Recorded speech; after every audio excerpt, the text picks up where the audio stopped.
మూడో పాయింట్, మనం ఎలా రక్షింపబడాలి?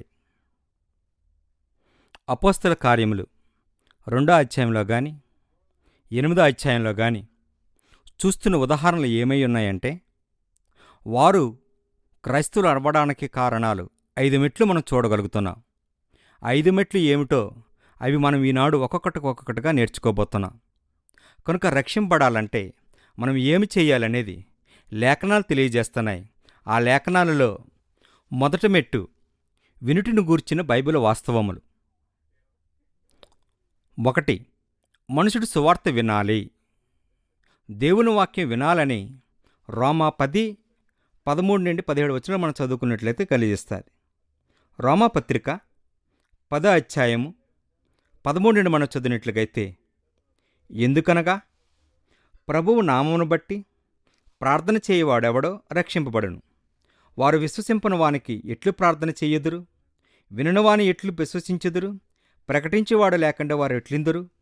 ప్రకటించేవారు పంపబడిన ఎట్లు ప్రకటించుదురు? ఇందువశ్యమై ఉత్తమమైన వాటిని గూర్చిన సువార్తను ప్రకటించువారి పాదములెంతో సుందరములైనవి అని రాయబడి ఉన్నది. అయినను అందరూ సువార్తకు లోబడలేదు. ప్రభువా, మేము తెలియజేసిన సమాచారం ఎవడనమ్మును అని యెషయా చెప్పుచున్నాడు. కాగా వినుటి వలన విశ్వాసం కలుగును, వినుటి క్రీస్తుని గురించి మాట వలన కలుగును. వినుట అనగా క్రీస్తు యొక్క మరణ, సమాధి, పునరుత్థానముల యొక్క సువార్త ప్రకటన మనము వినడానికి ప్రయత్నం చేయాలి. ఆయన ఈ లోకమునకొచ్చి మన కొరకు మరణించి సమాధిలో పెట్టబడి తిరిగి లేచి మృత్యుంజయుడిగా లేవడం అనేది మనం గమనించాం. ఈ సువార్త ద్వారా మనమందరం కూడా సత్యాన్ని గ్రహించి విశ్వాసం కలగాలని అక్కడ తెలియజేస్తున్నాడు. కనుక వినడానికి చాలా జాగ్రత్తగా మనం పరిశీలన చేయాలి. ఇంకొక మాట మనం గమనించినట్లుగైతే, యోహాను సువార్త 6వ అధ్యాయం 45 కూడా ఇదే మాట అంటున్నాడు. నన్ను పంపిన తండ్రి వాడిని ఆకర్షించితే గాని ఎవడనూ నా యొద్దకు రాలేడు, అంచెదినమున నిన్ను వాడిని లేపుదును అనే మాట. అంటే తండ్రి నుండి విని మనము నేర్చుకోవాలి. ఏమి వినాలంటే సత్యస్వార్తని వినాలి, అనగా దేవుని యొక్క మాటలను మనం గ్రహించి విశ్వసించాలని కలిగజేస్తున్నాడు. ఆ విశ్వసించడం ఏమిటో ప్రకటన గ్రంథము 1వ అధ్యాయం 3వ చూడగలుగుతున్నా. ప్రకటన 1వ అధ్యాయం 3వ, సమయం సమీపించినది గనుక ఈ ప్రవచన వాక్యం చదువువాడును వాటిని విని ఇందులో రాయబడిన సంగతులను గైకొనవలను.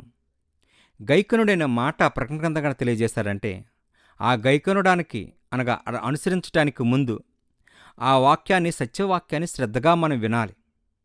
వినుడి తర్వాత మనం ఏం చేయాలంటే విశ్వసించాలి. అవన్నీ ఇక్కడ ప్రకటన గ్రంథకర్త ఇక్కడ తెలియజేస్తున్నాడు. కనుక మనం చదువుతున్నా వింటున్నా శ్రద్ధగా గ్రహించి మనము సువార్త వినడానికి ప్రయత్నం అనేది చేయాలి. ఆ సువార్త ఏమిటి అనంటే క్రీస్తుని గురించి వినాలి. మత్తయి సువార్త 17వ అధ్యాయం 25 చదువుకుందామండి.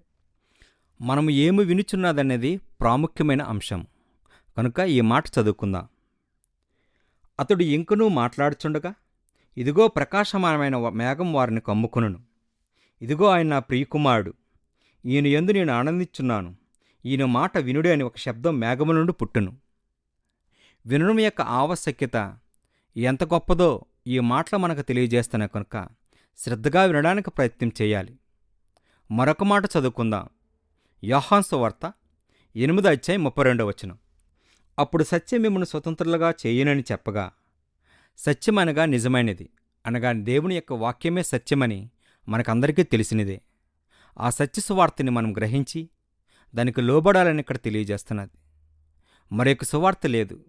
సువార్త ఒక్కటే, అది ప్రభువైన యేసుక్రీస్తు యొక్క మరణ, సమాధి, పునరుత్థానాలు. కనుక దాని యందు ప్రాముఖ్యంగా మనం గ్రహించడానికి ప్రయత్నం చేయాలి.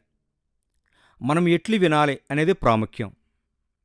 ఆ మాటలు శ్రద్ధగా విని సంతోషంగా దేవుని మాటలు అంగీకరించాలని ఆదిమ క్రైస్తవులు మనకు ఉదాహరణగా కనిపిస్తున్నారు.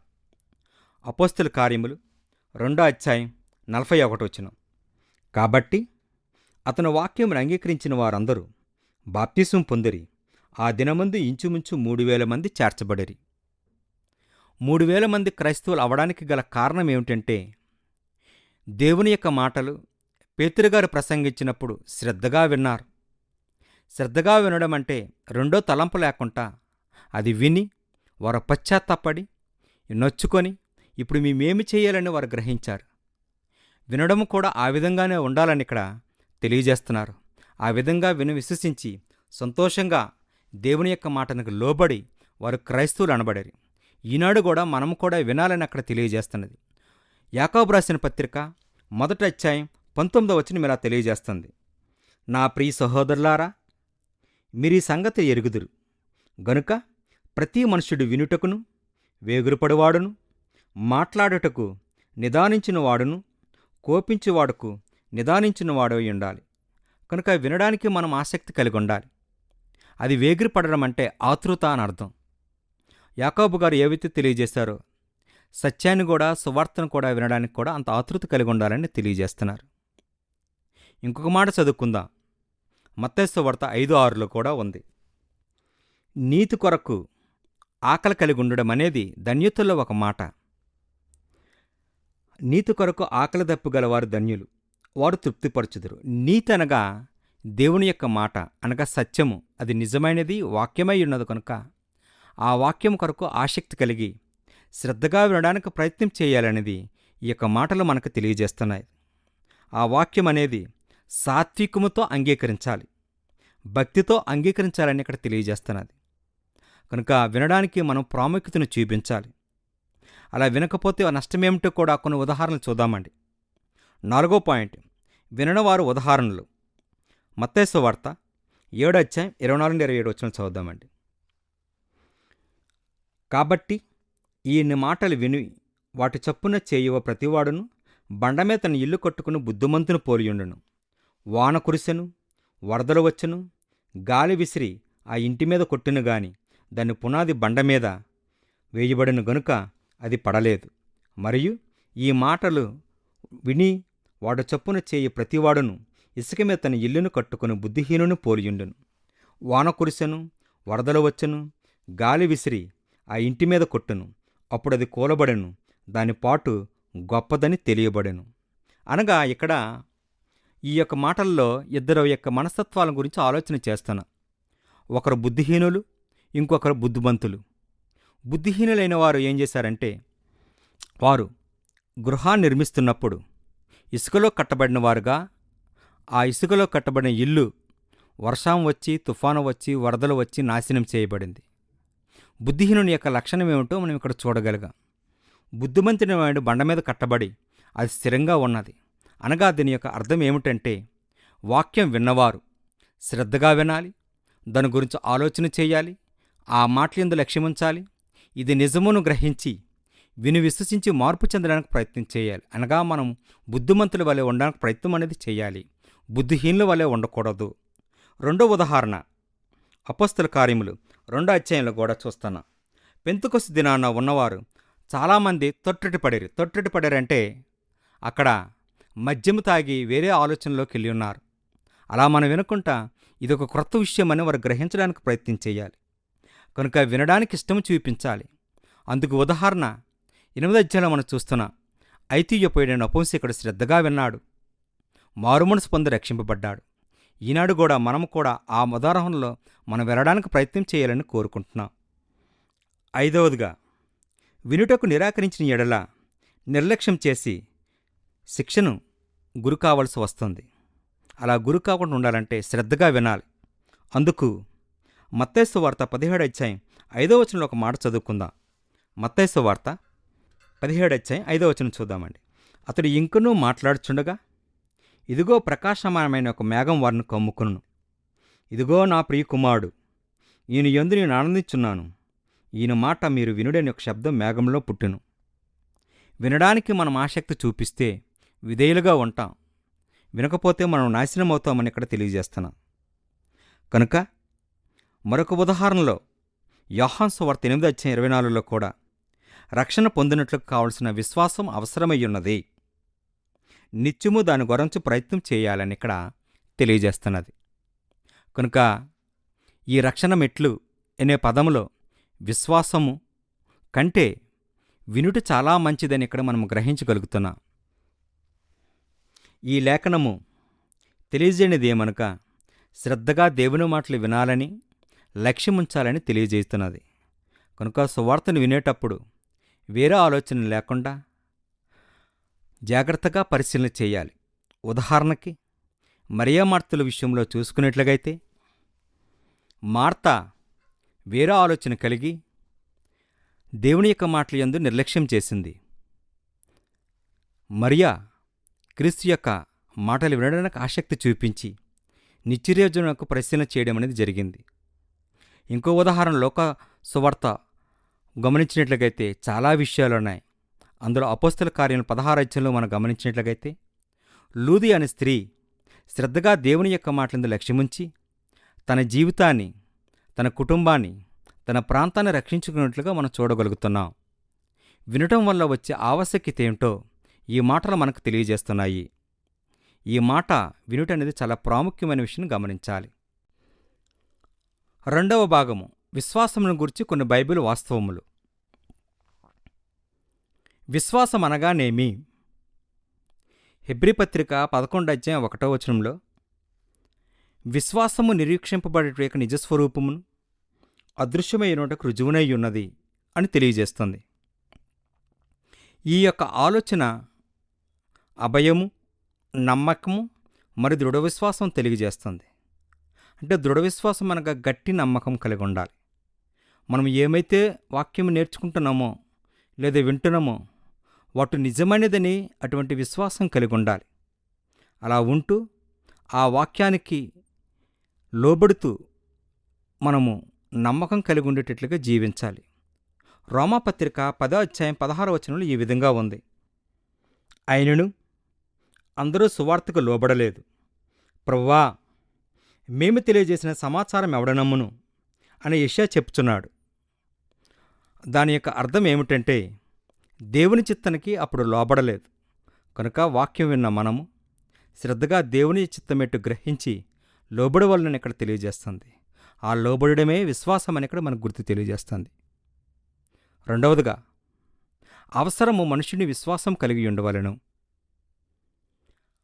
మనిషి వాక్యం విన్న తర్వాత అది తప్పనిసరిగా పొందడానికి ప్రయత్నం చేయాలి. ఎందుకనంటే యోహాను సువార్త 8:24లో, కాగా మీ పాపంలోనే ఉండి మీరు చనిపోవద్దని మీతో చెప్పితిని, నేను ఆయనని మీరు విశ్వసించిన యెడల మీరు మీ పాపంలోనే ఉండి చనిపోవద్దని వారితో చెప్పను. మానవుని యొక్క జీవితంలో పాపం అనేది ఒక భయంకరమైన స్థితి కలిగజేస్తుంది. కనుక ఆ పాపముతో ఎవరూ మరణించకూడదని దేవుని యొక్క వాక్యం సెలవిస్తుంది. పాపము ద్వారా మరణించిన వారికి నరకం ప్రాప్తవుతుందని ఇక్కడ గ్రహించవచ్చును. కనుక పాపం లేకుండా ఉండడానికి క్రీస్తు యేసుని అంగీకరించడానికి ప్రయత్నం చేయాలి. అలాగే మారు మనసు పొందడానికి విశ్వసించుము అని ఆ మాట మనం చూస్తున్నాం మార్కు సువార్త 16 వచనంలో. కనుక మనమందరం కూడా నమ్మి బాప్తిసం పొందినవాడు రక్షింపబడిన, నమ్మని వానికి శిక్ష విధింపబడిన మాట ఇదివరకే చదువుకున్నా. కనుక క్రీస్తు మాటని పట్ల మనము విశ్వాసం అనగా నమ్మకమని కూడా అర్థం. ఆ నమ్మకం కలిగి ఆ మాటల యొక్క ఉద్దేశ ప్రకారంగా నమ్మకం కలిగి ఉండడానికి ప్రయత్నం చేస్తూ హెబ్రీ గ్రంథకర్త ఇక్కడ ఉదాహరిస్తూ మాట్లాడుతున్న మాట, విశ్వాసము లేకుండా దేవునికి ఇష్టడుట అసాధ్యము. దేవుని యొద్దకు వచ్చేవాడు ఆయన యున్నాడనియు తన వెదుకువారు ఫలము దయచేవాడని నమ్మవలను గదా. అనగా దేవుని పట్ల మన విశ్వాసాన్ని వ్యక్తం చేయటానికి పూర్తి నమ్మకాలై ఆ నమ్మకం కలిగి జీవించడానికి ప్రయత్నం అనేది అక్కడ తెలియజేస్తున్నది. అందుకు ఇంకొక మాట మనం జోడించగలిగితే, రక్షింపబడడానికి అక్కడ ప్రభువైన యేసుక్రీస్తు అక్కడున్న జనాంగానితో మాట్లాడుతూ యేసు వారిని చూచినప్పుడు మీరు నమ్ముచున్నారా అన్న మాట క్వశ్చనేస్తారు. ఆ ప్రశ్న ఏమిటంటే, వారి పట్ల విశ్వాసం ఏ విధంగా ఉన్నదని గ్రహించడానికి ఆ ప్రశ్న వేయడమైంది. కనుక ఈనాడు కూడా మనము వాక్యం వింటున్న మనము మన మనసులో, మన ఆలోచనలో ప్రశ్నలు వేసుకుంటూ ఆ వాక్యాన్ని తగ్గట్టుగా జీవించడానికి ప్రయత్నం అనేది చేయాలి. మరొక మాట చదువుకుందామండి. 2 కొరింథీ పత్రిక 5వ అధ్యాయం 7వ వచనం, గనుక ఈ దేహములో నివసించినంత కాలము ప్రభువునకు దూరముగా ఉన్నామని ఎరిగి ఎల్లప్పుడూ ధైర్యం కలిగి ఉండేవాళ్ళు. అంటే ఇదివరకు మనము పాపములతో, అపరాధములతో చచ్చినవారుగా ఉన్నాము. క్రీస్తు యేసు యొక్క సువార్త వలన విని దగ్గరవడానికి ఇది ఒక మార్గముగా ఏర్పాటు చేస్తున్న కనుక ఈ విశ్వాసము వేలుచూపు వలన కాక విశ్వాసం ద్వారా నడిపించిన మాటకి మనకు లోబడాలి కదా అని తెలియజేస్తున్నాడు. ఈ విశ్వాసం మనల్ని ఏం తెలియజేస్తుందంటే నిత్య జీవనంకు తీసుకెళ్తుందని ఇక్కడ గ్రహించాలి. ఆ గ్రహింపు కలిగి మనమందరము దేనియందు విశ్వాసం ఉంచాలో జాగ్రత్తగా ప్రశ్నలు వేసుకోవాలి. లోలోపన ఎవరి పట్ల విశ్వాసం కలిగి ఉండాలి? మొదటగా సర్వశక్తిమంతుని దేవుడు, అతని పట్ల. రెండవదిగా యేసుక్రీస్తు. మూడవదిగా దేవుని యొక్క వాక్యము, దేవుని యొక్క వాగ్దానములు. వీటి పట్ల విశ్వాసం ఉంచి ఇది నిజమని గ్రహించి రుడిని తెలుసుకొని మనము దేవుని పట్ల నమ్మకం కలిగి ఉండడానికి ప్రయత్నం చేయాలి. అలాంటి ఉదాహరణలు కొన్ని మనం చూద్దాం. విశ్వాసం యొక్క ఉదాహరణలు ఏవనగా, మొదటిగా అపోస్తలుడైన పౌలు గారు ఏమి తెలియజేస్తారో చూద్దాం. 2 తిమోతి పత్రిక 1వ అధ్యాయం 12వ వచనం. ఆ హేతువు చేతే ఈ శ్రమలు అనుభవించుచున్నాను గాని నేను నమ్మిన వానికి ఎరుగుదును గనుక సిగ్గుపడను. నేను ఆయనకు అప్పగించిన దాన్ని రాబోచున్న ఆ దినం వరకు ఆయన కాపాడగలడని నమ్ముకునుచున్నా. నమ్మడం అనేది రుడిగా తెలుసుకోవాలి. ఆ పట్ల విశ్వాసం కలిగి ఉండాలని అక్కడ తెలియజేస్తుంది. అపోస్తలుడైన పౌలు పత్రిక తెలియజేస్తూ మాట్లాడుతున్నాడు. ఇదే మాటని ఇంకో రకంగా చూసినట్లయితే 4వ అధ్యాయం 7వ వచనంలో కూడా ఇలానే ఉంది. అది ఏమిటో మనం చూద్దామండి. మంచి పోరాటం పోరాడి తిని నా పరుగు కడముట్టించిందని విశ్వాసం కాపాడుకుంటుని. పౌలు గారు తన యొక్క ఉద్దేశాన్ని, తన యొక్క చిత్తాన్ని దేవుని పట్ల ఉండేదేదో ఇక్కడ గ్రహిస్తూ మాట్లాడుతున్న మాటలు. తన యొక్క జీవితంలో మంచి పోరాటం పోరాడాడని, తన పరుగు తన యొక్క జీవిత ముగింపు కొనసాగించిందని తెలియజేస్తూ ఈ జీవిత ప్రయాణంలో విశ్వాసమే గొప్పదని గుర్తిస్తూ మాట్లాడుతున్న మాటలు కనుక మన జీవితాల్లో కూడా దేవుని పట్ల పరిపూర్ణమైన విశ్వాసం కలిగి ఉండాలని అక్కడ తెలియజేస్తున్నాడు. పాత నిబంధన లేఖనాలు పరిశీలించినట్లుగైతే అక్కడ అబ్రహాము గారు కూడా తెలియజేస్తున్నాడు. అబ్రహాము విశ్వాసమునకు తండ్రి అని మనకు తెలియజేస్తున్నది. అది మన హెబ్రీ పత్రిక 11వ అధ్యాయం 10-11 చూసుకుంటే ఆ మాటలన్నీ మనకు తెలియజేస్తున్నాయి. కనుక ఆయన విశ్వాసమునకు తండ్రి కనుక మనం కూడా అబ్రహాముతో పాటు అక్కడున్న పితరులైన వారు మోషే గారు, దావీదు గారు, వీళ్ళందరూ విశ్వాస వీరులుగా మనం చూస్తున్నాం 11వ అధ్యాయంలో. వారి యొక్క విశ్వాసం ఎట్లాంటిదో క్రైస్తవులుగా కాబోతున్న మనం కూడా ఆ నామము, ఆ వాక్యం పట్ల విశ్వాసం కలిగి ఉండాలని ఇక్కడ తెలియజేస్తాను. విశ్వాసం యొక్క ఆశీర్వాదాలు ఎందుకు? విశ్వాసం ద్వారా మనకి ఏమి కలుగుతుంది అని ప్రశ్న వేసుకుంటే మనలో మనము విశ్వాసం ద్వారా రక్షణ వస్తుంది. ఎఫెసీ 2:8 తెలియజేస్తున్నాడు. రక్షణ లేకుండా మనం పరలోకానికి వెళ్ళమనేది సరైన మార్గము, సరైన ఆలోచన కాదు. కనుక రక్షింపబడాలంటే క్రీస్తు యందు మాటలు వినాలి, తర్వాత విశ్వసించాలని ఇక్కడ తెలియజేస్తున్నది. ఆ విశ్వాసం ద్వారా మనమందరం కూడా పరిశుద్ధపరచబడతామని లేఖనాలు తెలియజేస్తున్నాయి. 26వ అధ్యాయము అపోస్తల కార్యములు 18వ వచనం చదువుకుందామండి.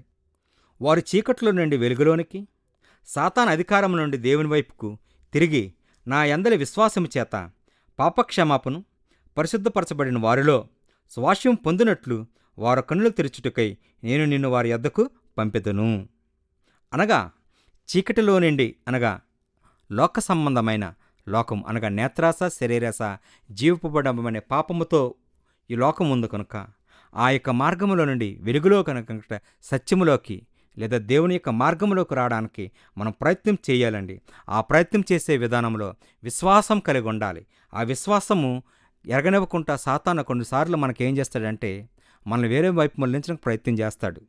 దాన్ని మనము తిప్పికొట్టి విశ్వాసం పట్ల మనం ఉండడానికి ప్రయత్నం చేయాలి. అందుకు ఉదాహరణ యేసుప్రభువు గారు మత్తయి సువార్తలో మనం చదివినట్లుగైతే, అంటే సువార్తలన్నింటిలో చదువుకున్నట్లుగైతే అతను ఉపవాస దినాల్లో అతను 40 దినాలు ఉపవాసం ఉండేటప్పుడు సాతాను వచ్చి తను శోధించింది. ఆ శోధనకి తిరిగడి మనుష్య కుమారుడు రెట్టు వల్ల మాత్రము జీవించడం తిరిగి చెప్పడం అనేది జరిగింది. ప్రభువైన యేసుక్రీస్తు యొక్క విశ్వాసం ఎంత గొప్పదో అదే మార్గంలో మనం కూడా క్రీస్తు యొక్క మాటలు వింటున్నా, వాక్యం వింటున్న మనం కూడా అదే విశ్వాసాన్ని కలిగి ఉండాలని అక్కడ తెలియజేస్తున్నారు. అలా విశ్వాసం కలిగి మనం కాపాడుకోవడానికి ప్రయత్నం చేయాలి. లేకపోతే గర్జించి సింహం వలన ఎవరిని మింగదని తిరిగాడుచున్నాడు కనుక ఆ తిరిగాడుటకు సాతానికి త్రిప్పికొట్టడానికి వాక్యంలో బలపడాలని ఇక్కడ తెలియజేస్తున్నాడు. కనుక విశ్వాసం అనేది ఒక మాట కాదు, ఒక క్రియ.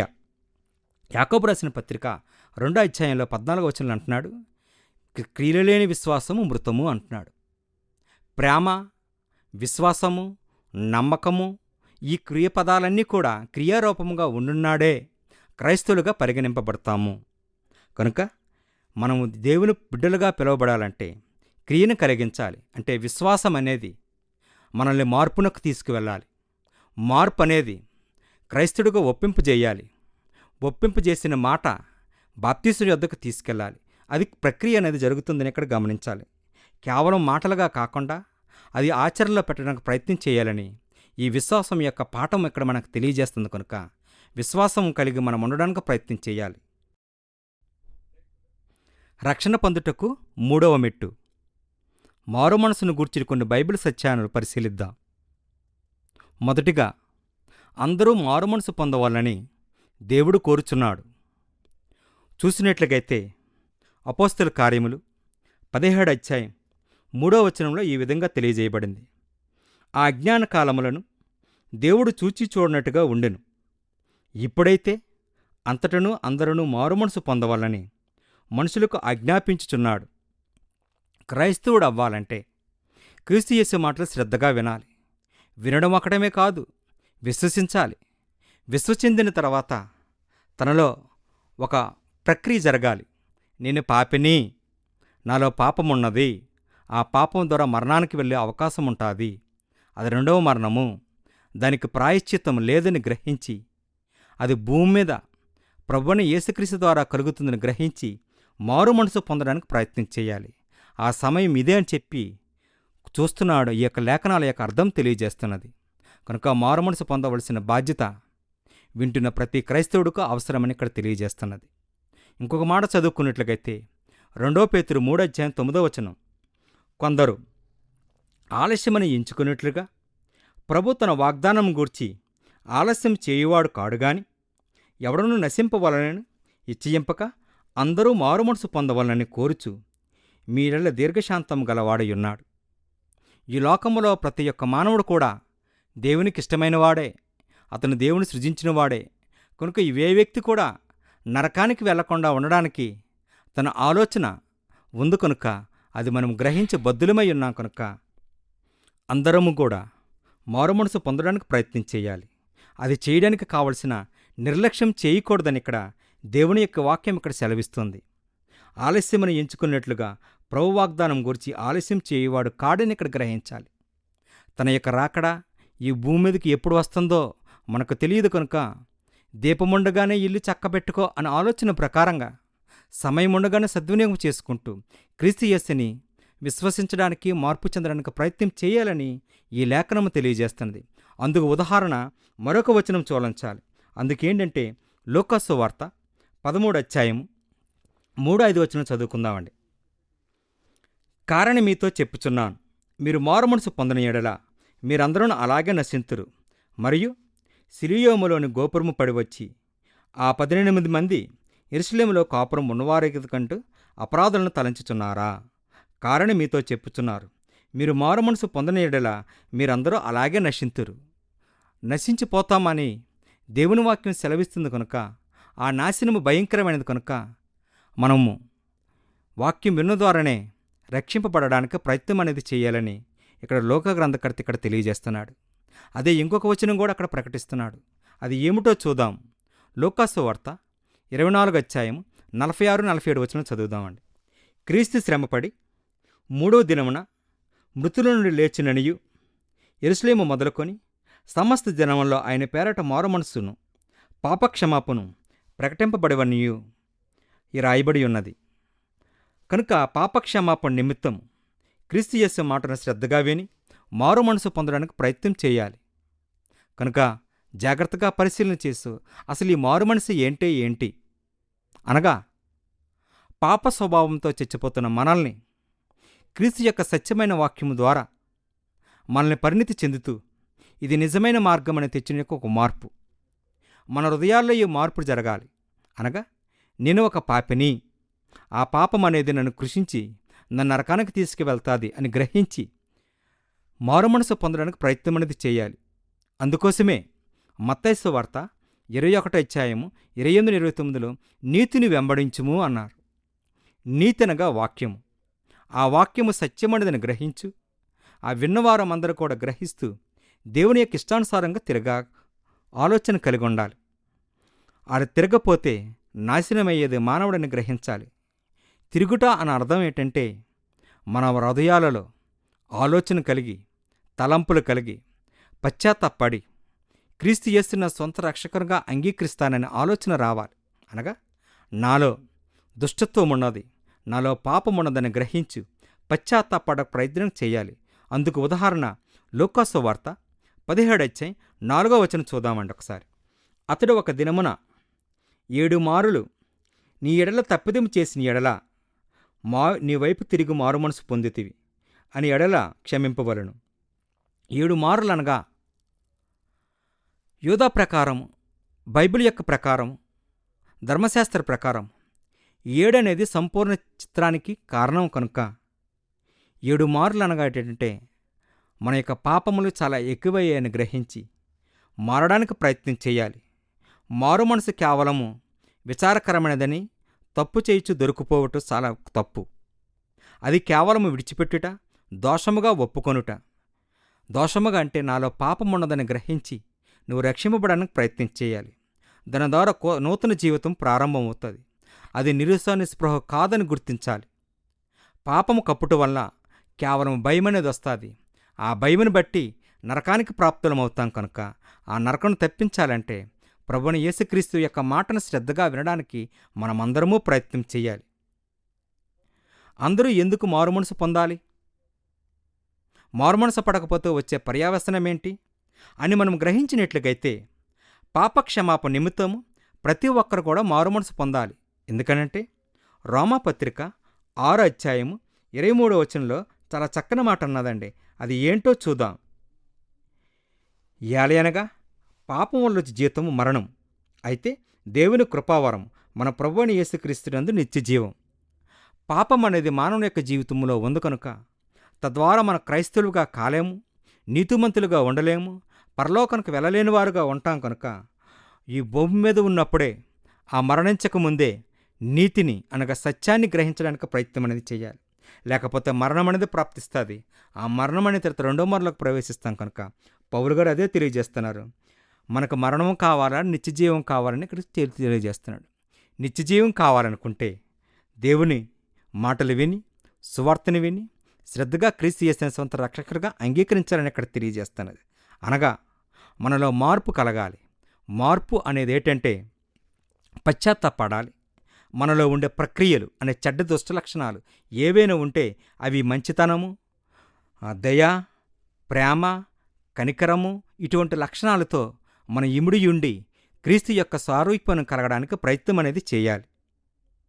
లేకుండా ఉన్నట్లుగైతే మరణమైన తర్వాత తీర్పును గురించి భయపడాల్సిన పరిస్థితి వస్తుంది కనుక ఆ మాట చెప్తున్నాడు. ప్రతి ఒక్కరు కూడా మారు మనసు పొందడానికి ప్రయత్నం అనేది చేయాలి. అందుకు మారు మనసును పొందిన కొంతమంది కుమారులు ఉన్నారు. వారి యొక్క ఉదాహరణలు ఏంటో చూద్దామండి. మారు మనసును కొన్ని ఉదాహరణలు. 1. తప్పిపోయిన కుమారుడు. లూకాసు వార్త 15:11-32 చూసినట్లుగైతే ఒక తండ్రికి 2 కుమారులు ఉన్నారు. వారిలో చిన్నవాడు, నా ఆస్తిని నాకు ఇవ్వుము, నేను ఇక్కడ నీతో ఉండలేనని చెప్పి ఆస్తిని తీసుకుని పోయి తన స్నేహితులతో తనకిష్టమైన మార్గమున విడిచి జీవిస్తూ చివరికి అంతా కోల్పోయి పశ్చాత్తాపడుతూ తిరిగి మరలా తండ్రి యొద్దకు రావడం అనేది మనం చూస్తున్నాం. అలాగే లోకంలో ఉన్న మానవుడు కూడా పాప స్వభావంతో జీవిస్తూ తనకిష్టమైన మార్గంగా జీవిస్తూ సత్యం అనేది గ్రహిస్తూ తన యొక్క ఉద్దేశాన్ని, తన యొక్క ఆలోచనను ప్రకారంగా జీవించక తండ్రికి లోబడతానని చెప్పి మరలా తన తండ్రి దగ్గర గమనించగలం. దానివల్ల అతను ఏమయ్యాడో మనం చూడగలుగుతున్నాం ఈ ఉదాహరణలో. మరొక ఉదాహరణ చూసినట్లుగైతే అపోస్తల కార్యం 2:38-41 చూసినట్లుగైతే పెంతెకొస్తు దినమున యూదులు కూడా వారు ఇదివరకు మేము చేస్తున్న భక్తి, విశ్వాసము, నమ్మకము అది ధర్మశాస్త్రం మనకు అనుకూలమైనది, అది మోసే ధర్మశాస్త్రం అనుగ్రహించినదని గ్రహిస్తూ వారు ఇంకా మారు మనసుకు పోవడం వల్ల పేతురు గారు ప్రసంగించినప్పుడు మేము ఇదివరకు ఈ రాజ్యంలో నుండి ఉన్నామా అని గ్రహిస్తూ మరలా నొచ్చుకొని మారుమనసు పొందడం అనేది చూస్తున్నాం. అలాగే కొరింథీ పత్రిక కూడా మనం చూసినట్లుగైతే గమనించగలుగుతాం. 2 కొరింథీ 7వ అధ్యాయం 10వ వచనం చూసినట్లుగైతే దైవ చిత్తానుసారమైన దుఃఖము రక్షణార్థమైన మారుమనసును కలుగజేయను. ఈ మారుమనసు దుఃఖమును పుట్టించదు, అయితే లోక సంబంధమైన దుఃఖము మరణము కలుగజేయను. కనుక క్రైస్తవులైన వారు కాబోతున్నవారు మారుమనసు కొరకు ప్రయత్నం చేయాలి. అది దుఃఖము కాదు, సంతోషమని గ్రహించాలి. ఇక్కడ పౌలు గారు అదే తెలియజేస్తున్నారు. పాత నిబంధన గ్రంథంలో యోనా గురించి మనం ఆలోచన చేసినట్లుగైతే యోనా గారు అతనొక దైవజనుడు, ఒక ప్రవక్త. నినివే పట్టణము నాశనం అవుతున్నది. అది దేవుడు తనకు ఆజ్ఞాపించి ఆ ప్రాంతానికి వెళ్ళి వారిని మారుమనసు పొందడానికి ప్రయత్నం చేయు, సువార్త ప్రకటన చేయు అని తెలియజెప్తే యోనా ప్రవక్త వేరే ప్రాంతానికైనా తర్షీషు మహాపట్టణానికి వెళ్ళడం జరుగుతుంది. తద్వారా ఆ పర్యావసనను చూసుకొని మరలా పశ్చాత్తాపడుతూ నినివే పట్టణానికి వెళ్ళి సువార్తను ప్రకటించడం మనం గమనించినట్లు ఈనాడు కూడా క్రైస్తవులుగా మనము ఉంటున్న మనము, లేదా ఇంకా ఎరగని వారుగా ఉంటున్న మనం కూడా ఏముందలే తర్వాత చూసుకుందాంలే అని వాయిదా వేయకుండా వెంటనే మారుమనసు పొందడానికి ప్రయత్నం చేయాలి. మారుమనసు పొందినట్లుగైతే మనం క్రీస్తు మార్గంలో ఉండడానికి ప్రయత్నం చేస్తాం. ఈ మారుమనసు వల్ల మనకేమి కలుగుతుందో మనం ప్రయత్నం చేయాలి. అది ఏంటంటే మొదటిగా మనము పాపమును ఒప్పుకోవడం జరుగుతుంది. ఆ పాపం మనల్ని నుండి విడుదల చేసి నీతిమంతులుగా తెలియజేస్తుంది. ఆ నీతి అనేది మనల్ని ప్రభువునకు తిప్పుతుంది. ఆ తిప్పడం వల్ల మనం పరిశుద్ధులుగా ఉండి వెలుగులో నడచడం జరిగింది. అదే అంటున్నాడు 1 యోహాను పత్రిక 1వ అధ్యాయం 7-8 వచనం చదువుకుందామండి. అయితే ఆయన వెలుగులో ఉన్న ప్రకారం మనములో వెలుగు నడిచిన యెడల మనం అన్యోన్య సహవాసం కలగవారమయ్యిందు. అప్పుడు ఆయన కుమారుడైన యేసు రక్తము ప్రతి పాపం నుండి మన పవిత్రులుగా చేయను. మనము పాపము లేని వారమని చెప్పుకుని ఎడల మనమే మోసపుచ్చుకుందుము, మరియు మనలో సత్యముండదు. యోహాను భక్తుడు తెలియజేయనిదేమనగా వెలుగునకు అధిపతి క్రీస్తు ప్రభువుగారు. అది సత్యమైనది, నిజమైనది, యథార్థమైనదని మనం గ్రహించాలి. అది గ్రహిస్తూ దేవుని యొక్క ఉద్దేశాన్ని నిలబడడానికి ప్రయత్నం చేయాలి. కనుక వెలుగునకు మనకి అధికారిగా ఉన్న ప్రభువైన యేసుక్రీస్తుని స్వంత రక్షకునిగా అంగీకరించాలి. అంగీకరించే విధానంలో సువార్తను వినడం, విశ్వసించడం, మార్పు చెందడం అనేది తెలియజేయాలి. ఆ మార్పు కలిగి ఆయనతో సహవాసం కలిగి ఉండడానికి ప్రయత్నం చేయాలని కోరుకుంటూ ఈ మారు మనసే కొన్ని పాఠాలు ఏమైతే ఉన్నాయో జాగ్రత్తగా పరిశీలన చేసి తదుపరి రక్షణ సంకల్పములో 4వ మెట్టు ఒప్పుకోలును గూర్చి కొన్ని బైబిలు వాక్యములు చదువుకుందాం. ఒప్పుకొనుట అనగా ఏమి ఉంది? ఒప్పుకోలు అనగా ప్రభు యేసును, క్రీస్తు యేసును సొంత రక్షకునిగా అంగీకరించుట. ఆయన మన రక్షకుడని గ్రహించడానికి మనము మనసులో ఉన్న ఆలోచన నోటితో ఒప్పుకోవాలి. నోటితో ఒప్పుకోవడం అనగా సంఘం ఎదుటి ఒప్పుకోవాలి. అందుకు ఒక ఉదాహరణ మనం చదివినట్లుగైతే రోమాపత్రిక 10వ అధ్యాయం 9-10 వచనాలు చదువుదామండి. అదేమనగా యేసు ప్రభువని నీ నోటితో ఒప్పుకును, దేవుడు మృతుల నుండి ఆయన లేపనని నీ హృదయమందు నీ విశ్వసించిన ఎడల నీవు రక్షింపబడవదు. ఏలయనగా నీతి కలుగునట్లు మనుషుల హృదయంలో విశ్వసించును, రక్షణ కలుగునట్లు నోటితో ఒప్పుకొనును. కనుక మనము వింటున్న దేవుని యొక్క సువార్త ఏమై ఉన్నదో గ్రహించి క్రీస్తు యేసుని సొంత రక్షకునిగా అంగీకరిస్తారని ఆలోచన కలిగి మనసులో నుండి నోటిలోకి వచ్చి సంఘం మొదటి చెప్పడమే ఆ ఒప్పుకోవాలని ఇక్కడ మనం గ్రహించాలి. అది నోటితో ఒప్పుకోవాలని, హృదయమే విశ్వసించాలని, అది మనుషుల ఎదుట ఒప్పుకోవాలని దేవుని యొక్క మాటలు సెలవిస్తున్నది. యోహాను సువార్త 12వ అధ్యాయం 42-43 వచనాలు అవే తెలియజేస్తున్నది. చదువుకుందామండి.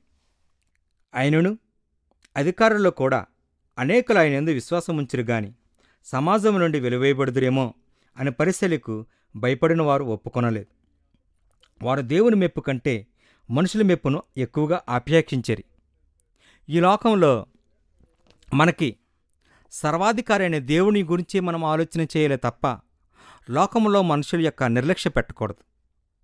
వారి పట్ల వారి ఆలోచనలు మనం గుర్తించినట్లయితే దేవుణ్ణి మనం ఎరిగి ఉండలేమని గుర్తించాలి. ఇక్కడ యోహాను భక్తుడు అదే తెలియజేస్తున్నాడు. మనుషులు ఎదుట మనం ఒప్పుకోవడం అని అంటే క్రీస్తు యేసుని సొంత రక్షకుడిగా అంగీకరించడం అనేది ఈ లేఖనం తెలియజేస్తుంది. అనగా సమాజంలో మనము దేవుణ్ణి ప్రభువుని క్రీస్తు యేసుని సొంత రక్షకుడిగా అంగీకరించడం అని తెలియజేస్తుంది. కనుక మనుషుల యొక్క ఆక్షేపణలు అనగా వారి ఆలోచనలు కానీ వారి తలంపులను కానీ నిర్లక్ష్యం చేయాలి. మరొక మాట చదువుకున్నట్లుగైతే ఏమిటి అని చూసుకున్నట్లుగైతే మనము ఏమి ఒప్పుకోవాలి అనగా క్రీస్తు యేసును దేవుని కుమారుడుగా ఒప్పుకోవాలని అపోస్తల కార్యములు 8వ అధ్యాయం 3వ వచనం తెలియజేస్తున్నది. ఎందుకనగా ఆయనే మన రక్షకుడు, ఆయన ద్వారా మనము పరలోకానికి వెళ్ళే మార్గము కనుక ఆ సొంత రక్షణగా గ్రహించడానికి ప్రయత్నం చేయాలని ఇక్కడ తెలియజేస్తున్నాడు. ఒప్పుకోని వారు గురించి కొన్ని ఉదాహరణలు మనం గమనించాలి. కొంతమంది క్రైస్తవులు అయినబడినవారు బైబిల్లో కొన్ని విషయాలను చూస్తాం. అందుకు ఉదాహరణగా అపోస్తలుడైన పౌలు గారు 9వ అధ్యాయంలో 29వ వచనంలో అతను క్రీస్తు యేసుని అంగీకరించినట్లుగా తెలియజేస్తున్నా. అతను మొదట సౌలుగా పిలువబడుతూ క్రైస్తులను హింసిస్తూ ధర్మశాస్త్రమే నిజమని చెప్పి ధర్మశాస్త్ర ఖచ్చితమైన చెప్పిన గ్రహింపు కలిగి దమస్కు వెళ్తున్న మార్గమధ్యంలో శోధింపబడి పశ్చాత్తపడి క్రీస్తు యేసుని సొంత రక్షకునిగా అంగీకరిస్తూ చివరి యొక్క తన పరిచారకుడిగా మారవన్నది గమనించాం. అలాగే అపోస్తల కార్యం 7వ అధ్యాయంలో కూడా స్టెఫను కూడా క్రీస్తు యేసు ఉద్దేశ ప్రకారంగా జీవించడానికి చంపబడ్డాడు, అసాక్షి రావడం కూడా చూస్తున్నాం. అలాగే సువార్తలు కూడా మరియు మార్తల ఉపమానం మనకు తెలిసినదే. బేతనీయ గ్రామంలో ఇద్దరు అక్కచెల్లెలు కూడా దేవుని యొక్క మాటలు యందు లక్ష్యం ఉంచినవారే. కానీ ఆ మాటలు ఎలా ఉన్నాయంటే వారి క్రియలో చూపిస్తున్నప్పుడు మార్త ఆలోచన వేరే విధంగా ఉంది, మరియమ్మ ఆలోచన వేరేగా ఉంది. కనుక ఆ ఆలోచనలు వేరువేరుగా ఉండడం వల్ల మరియగారు తన క్రీస్తు యొక్క ఉద్దేశాన్ని సంతోషాన్ని కలిగిన దానిగా అయిను. అలాగే పేతురు కూడా శిష్యుల్లోకి ఇష్టమైనవాడు. అతను దుడుకు పేతురుగా పిలువబడుతున్నాడు. క్రీస్తు ప్రభువు గారితో మాట్లాడుతూ నా గురించి ఇతరులు ఏమనుకుంటున్నారని 16 అధ్యాయం 13-18 చేస్తే నీవే దేవుని కుమారుడవని వారు చెప్పడం జరిగింది.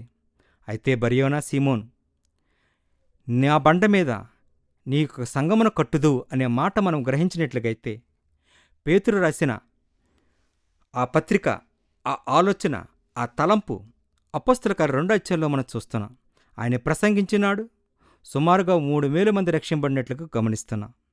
ఈ యొక్క మాటలు ఉదాహరణలన్నీ దేనికేనంటే క్రీస్తు యేసుని సొంత రక్షకునిగా అంగీకరించడానికి ప్రతి ఒక్కరు కూడా మాటల్లో ఒప్పుకోవాలని ఎక్కడ తెలియజేస్తున్నది. ఒప్పుకోవాలనేది చాలా గొప్పదిగా పిలువబడుతుంది. అందుకు ఉదాహరణ యోహాను సువార్త 20వ అధ్యాయం 30-31 వచనం చదువుకుందామండి. మరియు అనేకమైన ఇతర సూచక్రియలను యేసు తన శిష్యుల ఎదుట చేసెను. అవి ఈ గ్రంథమందు రాయబడి ఉండలేదు గాని యేసు దేవుని కుమారుడైన క్రీస్తు అని మీరు నమ్మునట్లు నమ్మి ఆయన నామమందు జీవం పొందినట్లు రాయబడను. అనగా క్రీస్తు యేసుని సొంత రక్షకునిగా అంగీకరించిన వారు లేఖనాలను పరిశోధించి లేఖనాలను తెలియజేసిన విధంగా ఆయన మన రక్షకుడు, మనకు దేవుని కుమారుడుగా పిలువబడుచున్న నమ్మినట్లు ఆ లేఖనాల ద్వారా మనం ఒప్పుకోవడం అని తెలియజేస్తున్నారు. 5వ ఆలోచన ఏమనగా క్రీస్తుని ఒప్పుకోవడం ఫలితమేమి? క్రీస్తుని ఒప్పుకోవడం వల్ల పరలోకమందు తండ్రి ఎదుట క్రీస్తు మనల్ని ఒప్పింపజేయను, దేవుని ఎదుట ఒప్పుకొని చేయడం అని జరిగింది. ఆ ఒప్పుకోవడం అనేది ఏమిటో మనం గ్రహించినట్లుగైతే మత్తయి సువార్త 10వ అధ్యాయం 32వ వచనం చదువుకుందామండి. మనుషుల ఎదుట నన్ను ఒప్పుకున్న వాడెవడో పరలోకమందున నా తండ్రి ఎదుట నేను వానిని ఒప్పుకుందును. అనగా మనుషులు ఎదుటంటే సంఘం ఎదుట, సమాజంలో ఉండే మనుషుల ఎదుట క్రీస్తు యేసుని నా స్వంత రక్షకునిగా అంగీకరించాను, ఇదివరకు నేను పాపిని, ఇక మీద పాపాత్ముడిగా ఉండదలుచుకోలేదని సమాజంలో అందరికీ తెలియజేయడానికి చేస్తున్న ప్రక్రియ మనం గమనించాలి. ఆ ప్రక్రియ ఏమిటంటే తర్వాత పాఠంలో చూడగలుగుతున్నాం. అది బాప్తిసమని గ్రహించాలి. రక్షణ సంకల్పములో 5వ మెట్టు బాప్తిసమును గూర్చిన కొన్ని లేఖనాలను పరిశీలిద్దాం. రక్షింపబడట ప్రతి ఒక్క మానవుడికి అవసరం. ఆ రక్షింపబడుట ఎందుకొరకు రక్షింపబడాలంటే పాపక్షమాపణ కొరకు బాప్తిసం తీసుకోవడం. అపోస్తలుగా 2:38 చూడవచ్చు. అలాగా ఒకని పాపము కడిగి వేసుకొనుట అనగా మన పాపమును కడిగి వచ్చుటంటే నీటిలో ముంచబడుట. నీటిలో ముంచబడుటనక ఆ ముంచుటి దాన్నే బాప్తిసమని అర్థం. ఒకసారి రామ పత్రిక 6వ అధ్యాయం 4వ వచనం చదువుకుందామండి. కాబట్టి తండ్రి మోహం వలన క్రీస్తు మృతుల నుండి ఎలాగ లేపబడినో అలాగనే మనమును నూతన జీవం గలవారి పొందినట్లు నడుచుకున్నట్లు మనము బాప్తిసం వల్ల మరణములో పాలు పొందుటకై ఆయనతో కూడా పెత్తబడితిమి. పాతిబడిట అని అనగా ముంచుట, ముంచుట అనగా బాప్తిసము. ఇది గ్రీకు భాషలో నుండి తర్జుమా చేయబడింది. బాప్తిసం అనే పదము ముంచుట లేదా పాతిపట్టిపడుట అని అర్థం ఇక్కడ మనకు తెలియజేస్తున్నది. ఇంకొక కోణంలో చూసినట్లుగైతే ఇది ఒక నూతన జన్మముగా కూడా చూడగలుగుతున్నాం. యోహాను సువార్త 3వ అధ్యాయము 3-5 వచనాలు చూసినట్లుగైతే మనకి ఇక్కడ అర్థం అవుతున్నది. అది ఏమిటంటే, అందుకు యేసు అతనితో ఒకడు క్రొత్తగా జన్మించితే గాని అతను దేవుని రాజ్యం చూడలేడని మీతో నిశ్చయముగా చెప్పుచున్నాను. అందుకు నికోదేము, ముసలివాడవైన మనుషుడు ఎలా జన్మింపగలడు? రెండో మారు తల్లి గర్భమందు ప్రవేశించి జన్మింపగలబడా అని ఆయన అడగగా యేసు ఇట్లనెను, ఒకడు నీటి మూలముగాను ఆత్మ మూలముగాను జన్మించితే గాని దేవుని రాజ్యంలో ప్రవేశింపలేడని మీతో నిశ్చయముగా చెప్పుచున్నాను. బాప్తిసం అనే ప్రక్రియ నీటిలో ముంచబడుట, తద్వారా పాపములను క్షమించబడతాయని లేఖనాన్ని తెలియజేస్తున్నాయి. ఈ ఉదాహరణ అనేక మంది క్రైస్తవుల్లో మనం చూడగలుగుతున్నాం. బాప్తిసం ఇంతకీ ఎవరు పొందాలి? నమ్మనవారు ఎవరైతే ఉంటారో, క్రీస్తు యేసుని ఎవరైతే అంగీకరించిన వారు ఉంటారో వారు సువార్తని విని విశ్వసించి మార్పు చెంది బాప్తిసం పొందడానికి ప్రయత్నం చేయాలి. అలా అంగీకరించిన వారు ఎవరైతే ఉంటారో వారు బాప్తిసం పొందడానికి అర్హులుగా పరిగణింపబడుతున్నారు.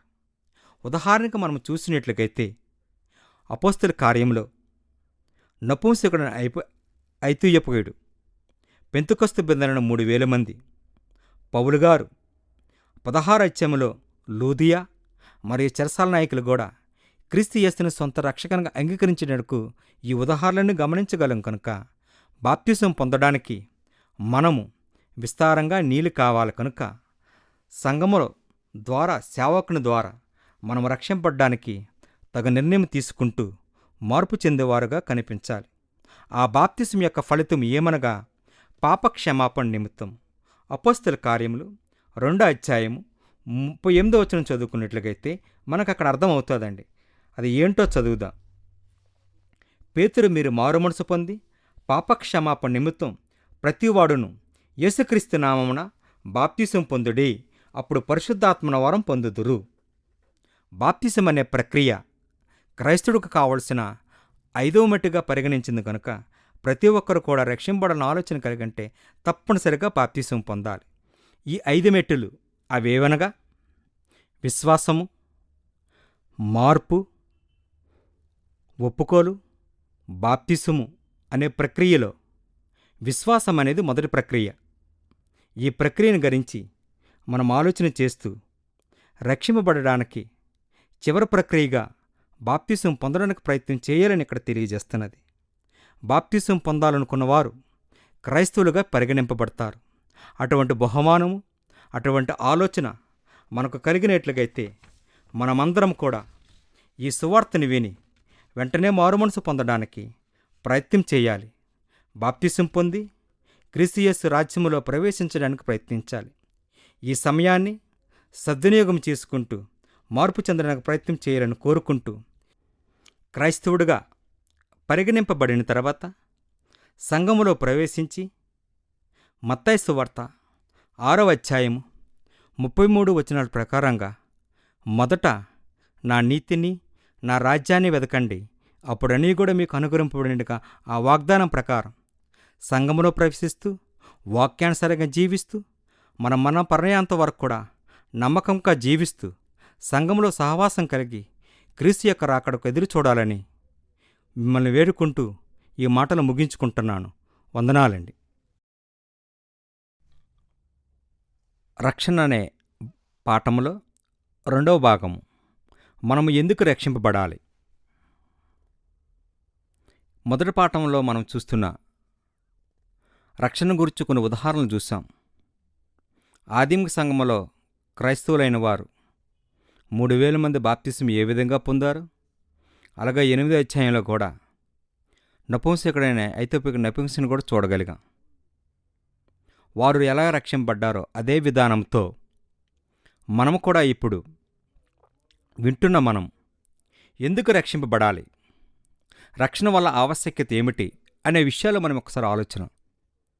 రక్షణ అవసరమా మనుషునికి అంటే అవసరమే. అందుకు కొన్ని ఉదాహరణలు చూద్దాం.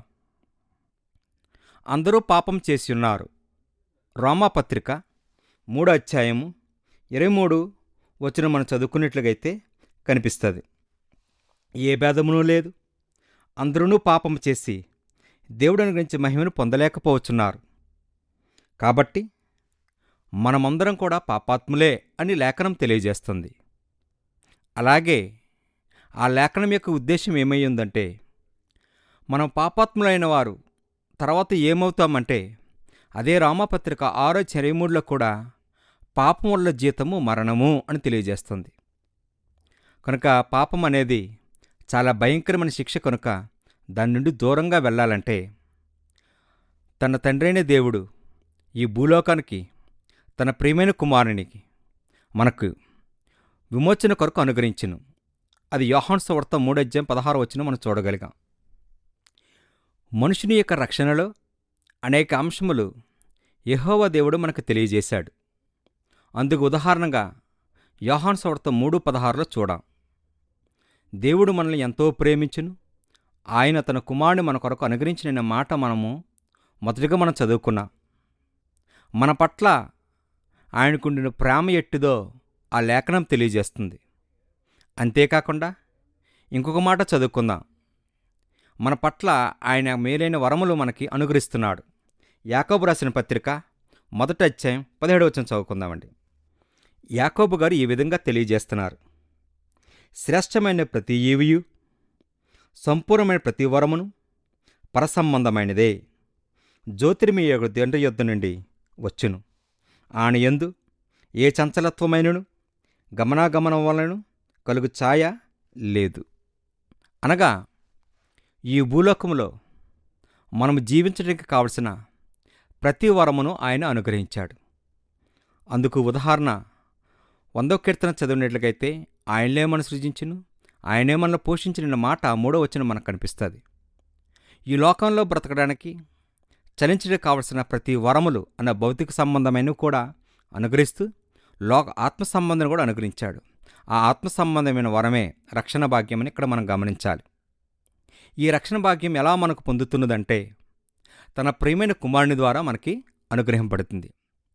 యేసుక్రీస్తు బలి అంశమును మన పాపను కొరకు బలి ఉన్నాడని ఎఫెసీ పత్రిక 5:2 చదివినట్లయితే అర్థమవుతుంది. క్రీస్తు మిమ్మల్ని ప్రేమించి పరిమళ వాసనగా ఉండుటకు మన కొరకు తను దేవునికి అర్పణముగాను బలిగాను అప్పగించుకొనును. అలాగనే మీరును ప్రేమ కలిగి నడుచుకున్నడి.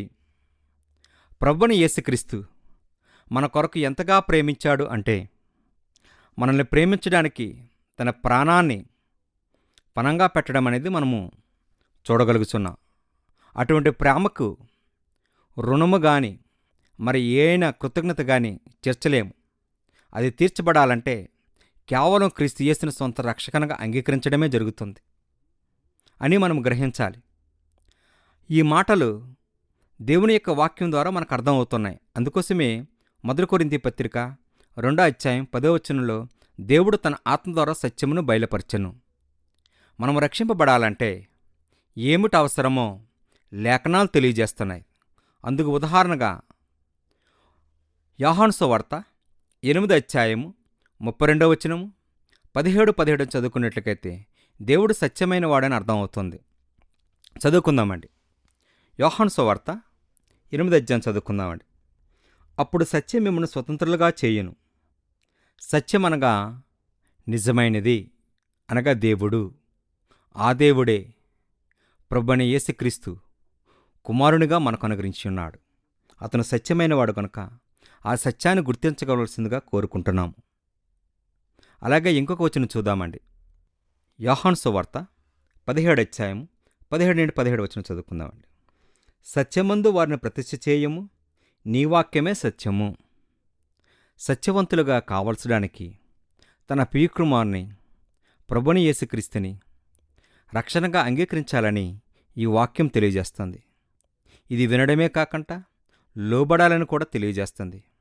విశ్వాసము మన అనుభవపూర్వకంగా కనిపించాలి, అది అవసరం కూడా అని 8 అధ్యాయం 24 వచనం మనకు తెలియజేస్తుంది. విశ్వాసం లేకుండా దేవుడికిష్టునుట అసాధ్యమని హెబ్రీ 11:6లో మనం చూడగలుగుతున్నాం. అంటే విశ్వాసం అనగా దేవుని పట్ల మన నమ్మకాన్ని కలిగి ఉండాలి. ఆయన మనకు ప్రతిదీ అవసరాన్ని కలిగజేస్తున్నాడని మనం గుర్తిరగాలి. అలా విశ్వసిస్తూ ఆయన యొక్క మాటలకు మనం లోబడాలి. ఒకసారి మనం గమనించినట్లయితే మత్తయి సువార్త 7:21 వచనాల ప్రకారంగా విధేయత మనల్ని సిద్ధపరచ చేస్తుంది, అది దేవుని చిత్తం మనకు నెరవేరుస్తుందని ఇక్కడ గమనించాలి. ఎవరు విధేయులు అని ప్రశ్నించుకుంటే అక్కడ హెబ్రీ పత్రిక 5:8 వచనం తెలియజేస్తున్నది. ఆయన కుమారుడయ్యుండియు తాను పొందిన శ్రమల వలన విధేయత నేర్చుకొనును, మరియు ఆయన పొందిన వాడే మెల్కీసెదెకు యొక్క క్రమం చొప్పున ప్రధాన యాజకుడని దేవుని చేత తెలియబడును. తనకు విధేయులైన వారందరికీ నిత్య రక్షకుడుకు కారకుడాయెను. ఆయనే ప్రభువైన యేసుక్రీస్తు. అతని మార్గంలో మనం వెళ్ళడానికి తెలియజేయాలి. నేనే మార్గమును సత్యమును దేవుని తెలియజేస్తున్నాడు. కనుక మన నిరీక్షణ ఏమై ఉన్నదంటే రక్షింపబడాలని రోమీయులకు రాసిన పత్రిక పౌలు గారిలో తెలియజేస్తున్నారు. ఒకసారి చదువుకున్నట్లయితే రోమాపత్రిక 8 అధ్యాయం 24 వచనం. ఏలయనగా మనం నిరీక్షణ కలిగిన వారమై రక్షింపబడితిమి. నిరీక్షింపబడినది కనబడినప్పుడు నిరీక్షణతో పని ఉండదు. తాను చూచుచున్న వారిని దాని కొరకు ఎవడు నిరీక్షించును? మనం చూడని దాని కొరకు నిరీక్షించిన యెడల ఓపికతో దాని కొరకు కనిపెట్టుదము. నిరీక్షణ అనగా వేచియుండుట. రక్షింపబడిన మనము క్రీస్తు యొక్క రాకడ కొరకు ఓపికతో కనిపెట్టాలి. అలాగే ప్రభువైన యేసుక్రీస్తు తన ప్రియకుమారుని ద్వారా రక్షింపబడేటట్లుగా మనల్ని చేశాడు కనుక ఇప్పుడు ప్రభువైన యేసుక్రీస్తు మనకి ఏమై ఉన్నాడంటే 1 కొరింథీ పత్రిక 15:19 ప్రకారం ఆయన మనకు నిరీక్షణ అయి ఉన్నాడు కనుక అతని నిరీక్షణకర్తకు ఆధారముగా దేవుడిని మనం గుర్తించడానికి ప్రయత్నం చేయాలి. అలాగే ఆ నిరీక్షణకర్త యొక్క మనకేం కలుగుతుంది అని మనం ఆలోచన చేసినప్పుడు క్షమాపణ మనకు దొరుకును. నమ్మి బాప్తీసం పొందుము, రక్షింపబడుము అని మార్కు గారు తన యొక్క వచనంలో తెలియజేస్తున్నాడు. మార్కు 16:16లో నమ్మి బాప్తీసం పొందినవాడు రక్షింపబడిన మాటను మనం చూడగలుగుతున్నాం. కనుక మారుమనసు అనేది కావడానికి కావలసిన అవసరం ఏమిటంటే క్షమాపణ అవసరం. ఈ రెండు కూడా పర్యాయ పదాలుగా ఉన్నాయి కనుక దాన్ని మనం అనుగ్రహించడానికి ఈ మాటలను బట్టి మనుషుడు దేవుడి చిత్తమునకు లోబడాలని తెలియజేస్తున్నది. ఒకరు లోబడాలి, అందరు లోబడాలనే ప్రశ్న మనం వేసుకున్నట్లయితే అందరూ రక్షింపబడాలని దేవుడు కోరుకుంటున్నాడు. 2 తిమోతి పత్రిక 2వ అధ్యాయము 4వ వచనం చదువుదామండి. సైనికుడెవడను యుద్ధమునకు పోవునప్పుడు తన దండులో చేర్చుకున్న వానిగా సంతోషపెట్టవాలని ఈ జీవన వ్యాపారంలో చిక్కుకొనడు. జీవన వ్యాపారం అనగా ఈ లోక సంబంధమైన జీవితంలో మన మనుగడ కొరకు చేస్తున్న ప్రయత్నాలన్నీ కూడా, ఈ ప్రయత్నాలు చేయుటకు మనం సిద్ధపాటు ఎలాగైతే కలిగి ఉంటామో ఆత్మ సంబంధమైన విషయంలో కూడా రక్షణ కూడా అవసరమని మనం గుర్తిరగాలి. ఆ రక్షణ కొరకు మనం సిద్ధపాటు కలిగి క్రీస్తు యేసుని మనము మాటలు విని సువార్తను విని రక్షింపడానికి ప్రయత్నం చేయాలి. ఈ రక్షణ అనేది అసామాన్యమైన వ్యక్తి క్రియ కాదు, అది చాలా బహుమానమైనదని ఇక్కడ మనకు తెలియజేస్తున్నాడు. ఈ రక్షణ గురించి ప్రకటన గ్రంథకర్త 2వ అధ్యాయం 10వ వచనంలో ఈ విధంగా తెలియజేస్తున్నాడు. ఇదిగో మీరు శోధింపబడినట్లు అపవాది మీలో కొందరిని చెరలో వేయింపబోచున్నాడు. 10 దినములు శ్రమ కలుగును, మరణం వరకు నమ్మకముగా ఉండుము, నేను నీకు జీవకిరీటం ఇచ్చేదను. అనగా మరణము, నమ్మకము అనే పదాల ద్వారా మనం చూసుకున్నట్లయితే విశ్వాసము, మారుమనసు, ఒప్పుకోలు, బాప్తిసం అనే పదాలన్నీ కూడా మనం మునుముందు నేర్చుకోబోతున్న పదాల యొక్క ఉద్దేశ్యం ఏమై ఉన్నదంటే, క్రైస్తవుడు అవ్వాలంటే తప్పనిసరిగా రక్షణ పొందాలి. రక్షణ పొందడానికి గల ఆవశ్యకతలు ఏంటి అనేది చూసినట్లుగైతే, ప్రతి ఒక్కరు కూడా ఈ బహుమానం పొందాలని ప్రకటన గ్రంథకర్త ఈ విధంగా తెలియజేస్తున్నాడు. నమ్మకముగా ఉండుడనే మాట అంటే క్రీస్తు యేసు మాటల యందు విశ్వాసం ఉంచాలి, లక్ష్యం ఉంచాలి, ఆ మాటలకు లోబడాలని ఇక్కడ తెలియజేస్తాను. ఆ లోబడాలంటే కొన్ని యొక్క పదాలు ఉన్నాయి. ఆ 5 మెట్లు ఏంటో మనము చూడదగిసిన వారుగా ఉన్నాం. కనుక వింటున్న మనమందరం కూడా మనం ఎందుకు రక్షింపబడాలి అనే ప్రశ్న వేసుకుంటే ఆ రక్షణ కొరకు కావలసిన అవసరతలు ముందున్న మన పాఠంలో మనం చూడగలుగుతున్నాము. క్రీస్తునామంలో వందనములు. మనము రక్షణ అనే పాఠం గురించి కొన్ని సత్యములు నేర్చుకోబోతున్నాం. రక్షణ అనగా ఏమిటి? బైబిల్లో ఉండే నిర్వచనము, రక్షణ అనగా విమోచన, విడుదల. ఉదాహరణకు లోక సంబంధమైన ఆలోచనతో మనం ముడిపెట్టినట్లుగైతే, రోడ్డు మీద వెళ్తున్న వ్యక్తి ప్రయాణిస్తున్నప్పుడు యాక్సిడెంట్లో కింద పడిపోతే ఇతరులు కూడా వెంటనే చూసి వారిని ప్రమాదం నుండి తప్పించడానికి చేసిన ప్రయత్నమే రక్షణ అని అర్థం అవుతుంది. రక్షించబడటం అనే ఆలోచన కలిగజేస్తుంది. అలాగే దేవుని యొక్క ఉద్దేశం కూడా లోకంలో పాపంతో నిండిపోతున్న ప్రజలని రక్షించడానికి చేస్తున్న ప్రయత్నము, ఆలోచన తన ప్రియమైన కుమారుని ద్వారా మనం చూడబోతున్నాం. రక్షణ అనేది ఎలా ఉంటుందో, దాని యొక్క ఉద్దేశాలు ఏమిటో 3 విషయాలు ఇక్కడ తెలియబోయబడ్డాయి. 1, నువ్వు రక్షింపబడితివా? 2, ఎందుకు మనం రక్షింపబడాలి? 3, ఏ విధంగా రక్షింపబడాలి? నువ్వు రక్షింపబడడానికి కారణం ఏమై ఉన్నదంటే, ఉదాహరణకు కొన్ని సంవత్సరాల క్రితం తమిళనాడు రాష్ట్రంలో ఒక 5 ఏండ్ల పిల్ల బోరుబావిలో పడిపోయినప్పుడు అక్కడున్న ప్రజలు, గ్రామస్తులు, అధికారులు, కలెక్టరు మరియు పెద్దలైన వారందరూ కూడా ఆ అమ్మాయి బోరుబావిలో పడిపోయినప్పుడు ఆమెను ఎలా బ్రతికించాలని ఆలోచన చేస్తున్న ప్రయత్నం అప్పుడు కొన్ని గంటలు, కొన్ని రోజులు ప్రయత్నం చేశారు. కారణం ఏమై ఉన్నదంటే, ఆ బావిలో పడిపోతున్న ఆ బిడ్డ మరణించకూడదన్న ఒక ఆలోచనతో చేస్తున్న ఆ ప్రయత్నమే వారు కొద్ది రోజుల్లో ఆ బిడ్డని మళ్ళా బ్రతికించడం అనేది జరిగింది. అనగా ఆ బిడ్డ విద్యకు ఉద్దేశం యొక్క ఆలోచన భౌతికమైన మరణమును ఆమె పొందకుండా చేయడం అనేది జరిగింది. అలాగే ఇదొక ఉదాహరణ మాత్రమే. పరిశుద్ధ గ్రంథంలో కూడా మనకు రెండవ మరణం ప్రవేశించకుండా ఉండాలంటే తన ప్రియమైన కుమారుణ్ణి క్రీస్తు యేసుని మనం అంగీకరించడానికి మనం ప్రయత్నం చేస్తున్న కొన్ని ఉదాహరణలు ఉన్నాయి. ఈ లోకంలో మనుషునికి రక్షణ అవసరం. ఎందుకనగా యెషయా గ్రంథము 59 అధ్యాయం 1-2 వచనాలు మనం చూసినట్లుగైతే అర్థమవుతుంది. పాపం మనల్ని దేవుని నుండి వేరు చెయ్యను. యెషయా గ్రంథము 59 అధ్యాయము 1-2 చదువుకున్నట్లుగైతే దాని అర్థం ఏమిటో మనకు తెలియజేస్తుంది. రక్షింపనేరకు ఎండినట్లు యెహోవా హస్తము కృచ్చకాలేదు, విననేరకు ఎండినట్లు ఆయన చెవులు మందము కాలేదు. మీ దోషములు మీకును మీ దేవునికి అడ్డముగా వచ్చును, మీ పాపములు ఆయన ముఖమునకు మరుగు చెయ్యను, గనుక ఆయన ఆలకింపుకున్నాడు. అనగా ఈ లోకంలో దేవుని యొక్క ఉద్దేశం ప్రకారంగా చూసినట్లుగైతే ఆయన మనం ఆలకించుకోవడం కారణం ఏంటంటే, మన హృదయాల్లో, మన జీవితాల్లో పాపం అనేది ఉండడం వల్ల పాపాన్ని మనం ఏం చేస్తున్నామంటే తీసుకుని లేకపోతున్నాము, విడుదల చేసుకుని లేకపోతున్నాం. అది చేయగల శక్తి ఏ మానవుడికి లేదు. తన ప్రియమైన కుమారుని యొక్క ఉద్దేశము, ఆలోచన ఏమైనదని గ్రహించి దానికి లోబడినప్పుడు మన పాపాన్ని విముక్తి చేయగల అవకాశం ఉన్నది. కనుక అందుకోసమే రోమా 3:20 ఏ భేదమును లేదు, అందరూ పాపము చేసి దేవుడిని గురించి మహిమను పొందలేకపోవచ్చున్నారు. కనుక ప్రియమైన వారులారా, వింటున్న మనము ఒకసారి ఆలోచన చేసినట్లుగైతే మన జీవితంలో పాపం యొక్క ఎంత భయంకరమైన శిక్షణ మనం పొడబోతున్నామో ఆలోచన చేసి వెంటనే దాన్ని నిర్వీర్యం చేయడానికి ప్రయత్నం చేయాలి. ఎందుకు అంటే యాకోబు రాసిన పత్రిక 4వ అధ్యాయం 13, 14 వచనం చదువుకున్నట్లుగైతే ఒక అర్థం అవుతుంది.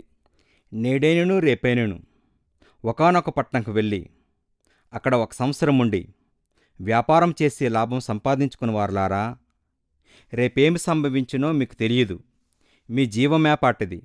మీరు కొంతలో కనబడు అంతలో మాయమైపోంటే ఆవిరి వంటి వారే.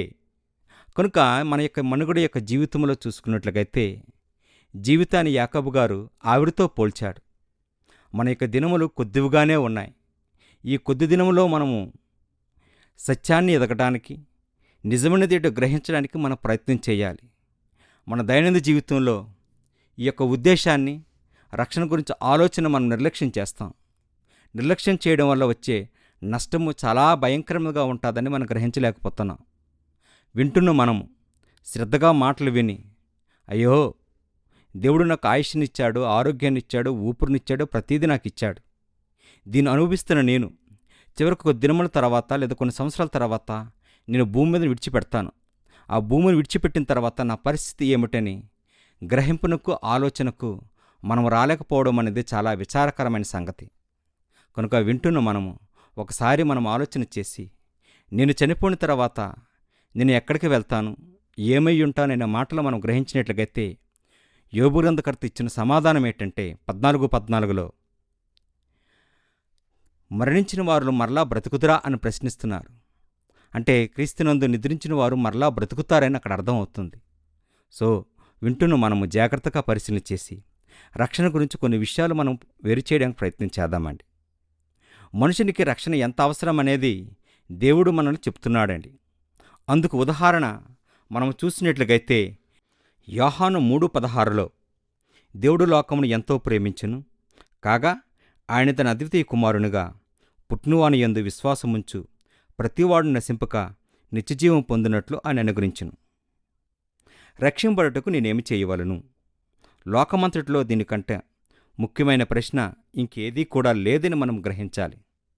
ఈ భూలోకములో నేను ఎలా జీవిస్తున్నాను, నేను ఎలా బ్రతుకుతాను, తర్వాత ఏమయ్యనే ప్రశ్నల తర్వాత వచ్చే సమాధానము రక్షింపబడుటకు నేనేమి చెయ్యాలి అనగా సత్యాన్ని వెతుకుటకు, రక్షణ పొందుటకు నా నిర్ణయాలను, ఆలోచనలు ఎలా ఉన్నాయని చెప్పడానికి ఇక్కడ కొన్ని ఉదాహరణలు ఉన్నాయి. ఎవరు రక్షింపబడగలరు? మానవులందరూ రక్షింపబడగలరా అంటే క్రీస్తు యేసు యొక్క మాటలు ఎవరైతే వింటారో, విశ్వసిస్తారో వారు మాత్రమే రక్షింపగలరని ఇక్కడ తెలియజేస్తుంది. ఉదాహరణగా మనం చూసుకున్నట్లయితే లోకమంతటికి ఒక ప్రశ్న, అది ఏమై ఉన్నదంటే ఎవరు రక్షింపబడగలరన్న ప్రశ్న ప్రకారం చూసుకున్నట్టుకైతే యేసుక్రీస్తుని విశ్వసించిన విధులైన వారికి మాత్రమే రక్షణ ఆ వాగ్దానం చేయబడింది. యేసుని గురించి పేతురు ఇలా ప్రకటించాడు. అపోస్తల కార్యములు 4:12 మరి ఎవని వలనో రక్షణ కలగదు, ఈ నామమునే మనం రక్షణ పొందవలను గాని ఆకాశం క్రింద మనుషుల్లో ఈబడిన మరి ఏ నామము రక్షణ పొందలేము. అలాగే ప్రభువని యేసు కూడా ఇంకొక మాట అన్నారు. యోహాను సువార్త 8:24లో కాగా మీ పాపంలోనుండి మీరు చనిపోవద్దని మీతో చెప్పితిని, నేను ఆయనని మీరు విశ్వసించిన యెడల మీరు పాపం నుండే చనిపోవద్దురు. గనుక ఈ మాటలను బట్టి మనము ఎవరి చిత్తాన్ని నేర్చుకోవాలి, ఎవరి యొక్క ఉద్దేశాల ప్రకారంగా జీవించాలి.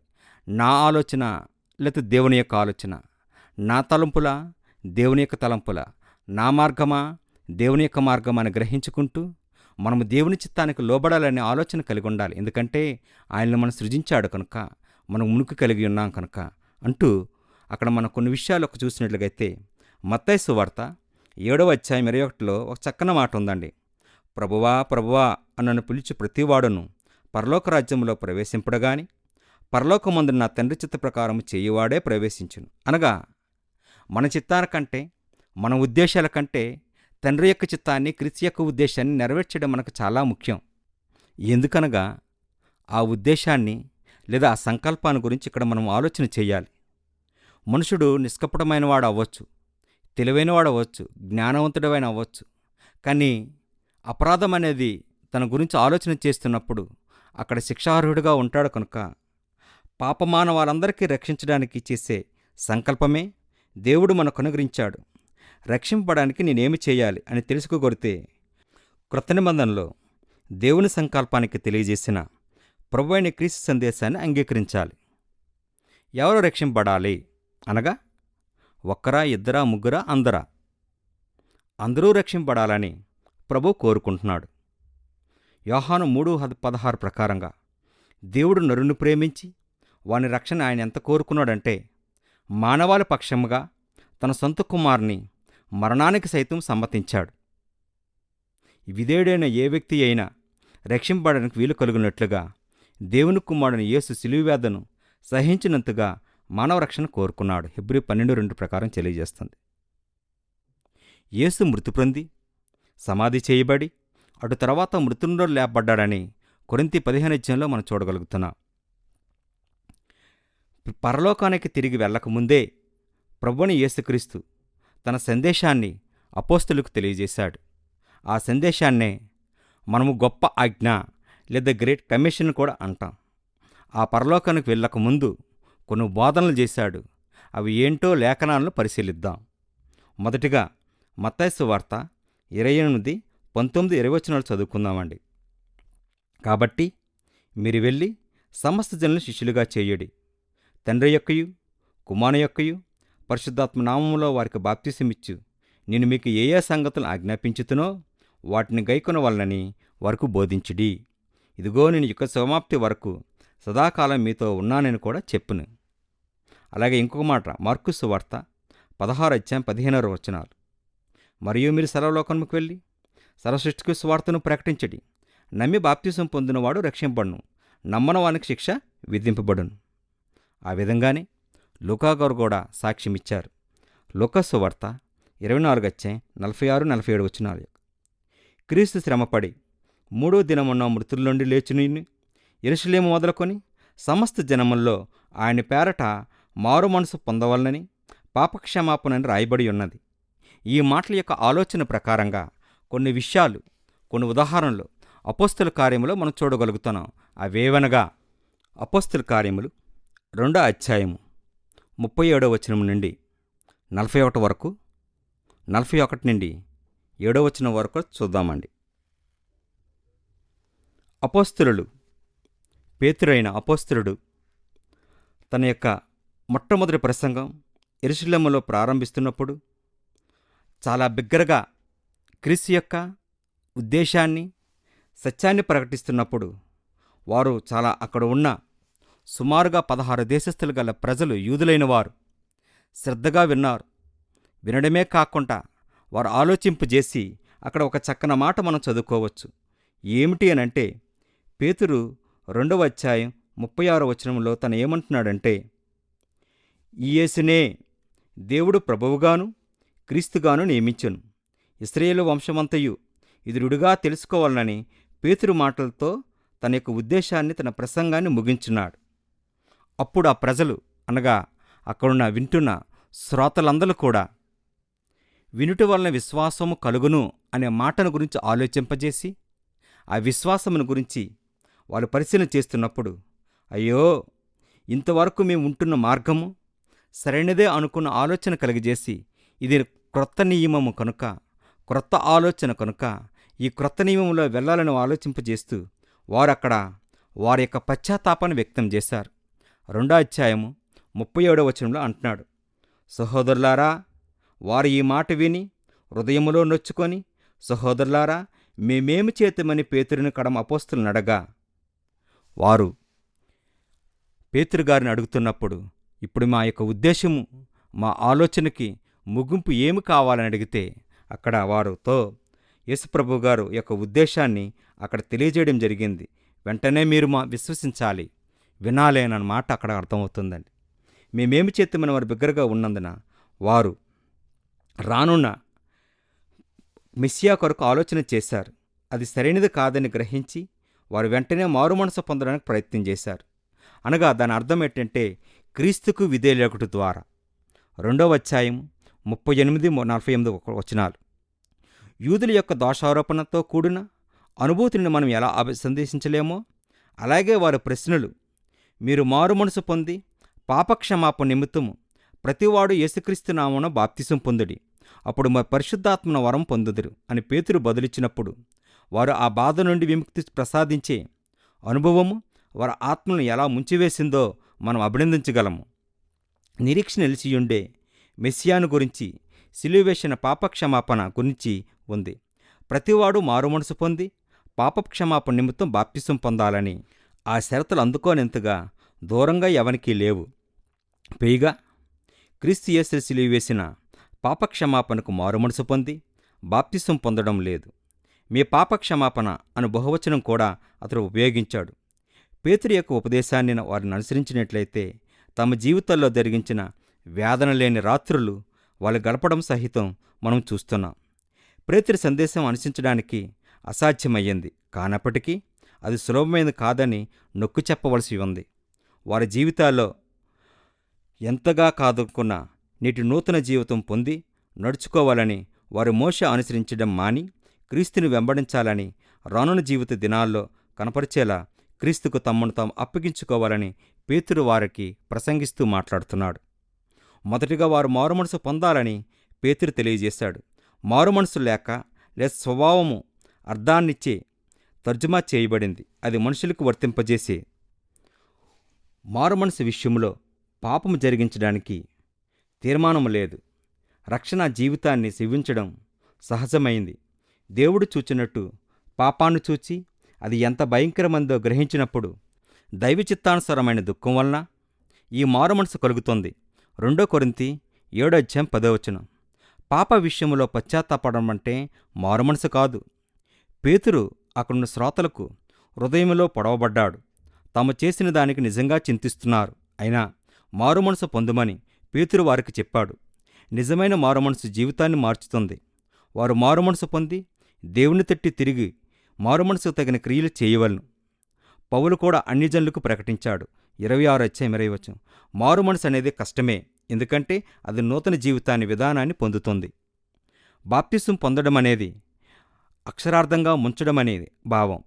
ఈ లేఖనాల్లో నీళ్ళలో ముంచబడిందని అర్థం. నీళ్ళలో ముంచబడ్డం అంటే ఆచార సంబంధమైన ప్రక్షాళన, శుద్ధీకరణలను తెలుసు. పైగా వారి సంవత్సరాలకు ముందు బాప్తిసం యొక్క ప్రజల యొక్క ఆలోచన బాప్తిసమిచ్చు యోహాను ప్రజల యొక్క యొర్దాను నదిలో బాప్తిసం గొప్ప కలవరాన్ని కలిగించిందని ఆలోచింపజేశారు. అయితే పేతురు యొక్క ఆజ్ఞ కొన్ని క్రొత్త సంగతులు అందులో చేర్చబడింది. మొదటిగా వారు యేసుక్రీస్తు నామమున బాప్తిసం పొందాలి అని పేరుతో క్రీస్తుని జతచేశాడు. నామము అనేది ఒక వ్యక్తిని, ఆయన శక్తిని ఏకము చేస్తుంది. అక్షరార్థంగా యేసుక్రీస్తు యొక్క నామము బాప్తిసం పొందాలని దీని అర్థం. యేసే క్రీస్తు వారిని అంగీకరించి ఆయన వారి జీవితాలకు ప్రభు వారు అంగీకరించినట్టే యేసుక్రీస్తు నామము అనే మాటలు వారు బాప్తిసం పొందకముందు ఏదో ఒక విధంగా క్రీస్తునందు తమ విశ్వాసాన్ని గుర్తింపు చేసినట్లు చూస్తున్నాం. ప్రభువు నామమున ప్రార్థించు ప్రతివాడును అని 21వ వచనంలో మనం చూడగలుగుతున్నాం. అనగా క్రీస్తు యేసు నామమును బట్టి బాప్తిసమిచ్చారంటే ఆయన అధికారములో మాత్రమే కాకుండా బాప్తిసం పొందడమైన నామాన్ని బట్టి ప్రార్థించడము జరుగుతున్నది. 22:16 వచనంలో చూడండి. యేసు నామములో బాప్తిసం పొందడం అనేది బాప్తిసం పొందడం యేసు ప్రభు ఉద్దేశం కలిగి ఉంది. పేతురు బాప్తిసం పొందు ఆజ్ఞాపించనికి గల 2 వ్యత్యాసం ఏంటంటే పరిశుద్ధాత్మన వరవాగ్దానం చేయబడింది. పరిశుద్ధాత్మైన వరం అనే మాటలకు పలు రకాలైన భావాలు ఉండే అవకాశం ఉంది. అపోస్తులు తమ చేతులుంచడం వల్ల ప్రజలకు ఇవ్వబడిన శక్తులకు దేవుని వరమని 8:20లో మనం చూడగలుగుతున్నాం. అలాగే 10:45లో 11:17లో కూడా కొన్నెల ఇంట పరిశుద్ధాత్మ దిగివచ్చాడని పరిశుద్ధాత్మ వరమని తెలియజేస్తుంది. అలాగే క్రొత్త నిబంధన గ్రంథాల్లో ఇతర స్థలాల్లో కూడా పరిశుద్ధాత్మ వరములు అనేవి దైవ ప్రేరణలు బోధించే సువార్థికులకు అనుగ్రహింపబడిన అద్భుత శక్తులని సూచిస్తున్నాయి. హెబ్రీ 2:4 చూడగలగచ్చు. అపోస్తులు చేతులుంచి ప్రార్థించడం వలన కృపావరములు అనుగ్రహింపబడ్డాయి. 1 కొరింథీ 12:4, 9:28, 30:31, రోమా 12:6లో చూడవచ్చు. అంతేగాని వరం అనేది ఏటి బాటలకు తెలుగులోను పరిశుద్ధాత్మ వహించే భావం కావచ్చు. పరిశుద్ధాత్మతో కూడిన వరము ఏదైనా ఉండవచ్చు. సందర్భము దాని భావాన్ని నిర్దేశిస్తుంది. అనగా మనము ఈ వాస్తవాన్ని గుర్తించుదాం. ఇది బాప్తిసం పొందిన వారందరికీ వరము. పరిశుద్ధాత్మ బాప్తిసము గాని ప్రజల మీద చేతులించి సామర్థ్యం కలిగి ఉండడం గాని సార్వత్రికమైన వరాలు కావు. కనుక ఈ వరము వాటిని సూచించడం లేదు. ఈ వరము అద్భుతాలు జరిగించే వరము కాదు. ఈ వరాన్ని 3,000 మంది బాప్తిసం పొందినా అపోస్తులు తప్ప తక్కిన వారికి ఇది లేదు. ఈ వరము పాపక్షమాపణైన వరము కాదు, ఎందుకంటే పాపక్షమాపణతో పాటు పరిశుద్ధాత్మన వరం కూడా ఇవ్వబడింది. 2:38 ఈ వరములో విశ్రాంతి కాలము సూచనిస్తూ మనకు కనిపిస్తుంది. కొన్ని ఆధారాలు మనకి అర్థమైనట్లయితే దేవుడు తన విధులైన వారికి పరిశుద్ధాత్మ అనుగ్రహించును అని పేతురు అపోస్తల కార్యం 5:32 తెలియజేస్తున్నాడు. పరిశుద్ధాత్మ వరము ఉండగా మిగిలిన క్రొత్త నిబంధనలో నివసిస్తూ ఉంటారని చెప్పబడుతుంది. కనుక అది మనం గమనించినట్లయితే పరిశుద్ధాత్మన వరము హెచ్చింపబడిన ప్రభు యొక్క తండ్రి అధికారము, పరిశుద్ధాత్మయే అనుగ్రహింపబడినది. ఈ సందర్భంలో శ్రోతలైన వారు గ్రహించి పరిశుద్ధాత్మ దేవత్వంలో మూడో వ్యక్తి అన్న సందేశము పాత నిబంధనలో చెప్పబడింది గాని తేటగా నిర్వచింపబడలేదు. పేతురు ఏవేల్ని కోట్ చేస్తూ నా ఆత్మ అనే మాటలు ఉపయోగించబడ్డాయి. 2:17-18 పేతురు పరిశుద్ధాత్మ అని ప్రయోగించినప్పుడు 33-38 అని శ్రోతలు పరిశుద్ధాత్మ దేవత్వంలో ఉన్నప్పటికీ ప్రత్యేకమైన వ్యక్తి అని, దానికి బదులు దేవుని సొంత ఆత్మని వారు అనుకుని ఉండవచ్చు. మరో విధంగా చెప్పాలంటే వారు పేతురు మాటలు వింటున్నప్పుడు వారు బాప్తిసం పొందగానే దేవుడు తమ జీవితాల్లో భావించి ఉండవచ్చు. వాగ్దానంలో ఇమిడి ఉన్న ఎరగకపోయి ఉండవచ్చు. ఆ మాటలు విని వారు ఎంతగా ఆనందింపజేసి ఉంటాయో చెప్పనల్లక్కర్లేదు. మెస్సియాని సిలువ వేసినందుకు వారు విసర్జించే దానికి బదులు తమ ప్రజలతో ఆయన ఇంతకు మునుపు ఎన్నడూ ఉండని విధముగా మారుమనసు పొంది బాప్తిసం పొందిన వారితో దేవుడు ఉంటాడట. పేతురు తన శ్రోతలతో ఉన్న అవకాశాన్ని పెట్టాడు. యేసుని మెస్సియాగా అంగీకరించక వారు ఆయనకు అవిధులై ఉండవచ్చు. ఒకవేళ వారి నిర్ణయం ఊహాతీతమైన వారి పాపము ఎన్నడూ క్షమింపబడదు సరికదా. దేవుడు తన ముఖాన్ని వారి నుండి తిప్పుకొని లేనట్టుగా వారు విముఖుడై ఉంటారు. లేకుంటే వారు యేసువైపు తిరిగి మారుమనసు పొంది నీళ్ళలో ముంచడం పొందిన వారై తమ జీవితాలను ఆయనకి సమర్పించుకొనవచ్చు. ఒకవేళ వారు ఇలా జరిగినట్లయితే వారి పాపాలని క్షమించబడతాయి. దేవుడు వారితో కూడా ఉంటాడు. దేవుని కృపను సద్వినియోగం చేసుకోమని పేతురు వారిని బతిమాలాడు. ఈ వాగ్దానం మీకును మీ పిల్లలకును మీ దూరస్తులందరికీ అనగా ప్రభువైన దేవుని యొద్ద పిలిచిన వారందరికీ చెందునని చెప్పాడు.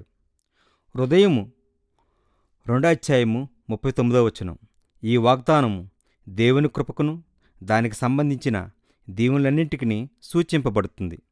ఈ వాగ్దానం మీ పిల్లలకు కూడా విస్తరింపజేస్తుంది. ఈ వాగ్దానాన్ని కొనసాగించే స్వభావం ఉంది. దూరస్తులందరికీ అనడంలో ఈ వాగ్దానము సార్వత్రికమైనదని సూచింపబడుతుంది. ఇది అందరికీ తెలిసినదే. పేతురు కూడా ఇలానే వ్యాఖ్యానించాడు. ఇంకనూ అనేకమైన మాటలతో సాక్ష్యమిచ్చుచు మీరు మూర్ఖులగు ఈ తరమవారికి వేరేయుండుడి అని హెచ్చరించాడు. 2:40 జనము అనే యేసుని నిరాకరించినట్లు యూదులను సూచిస్తుంది.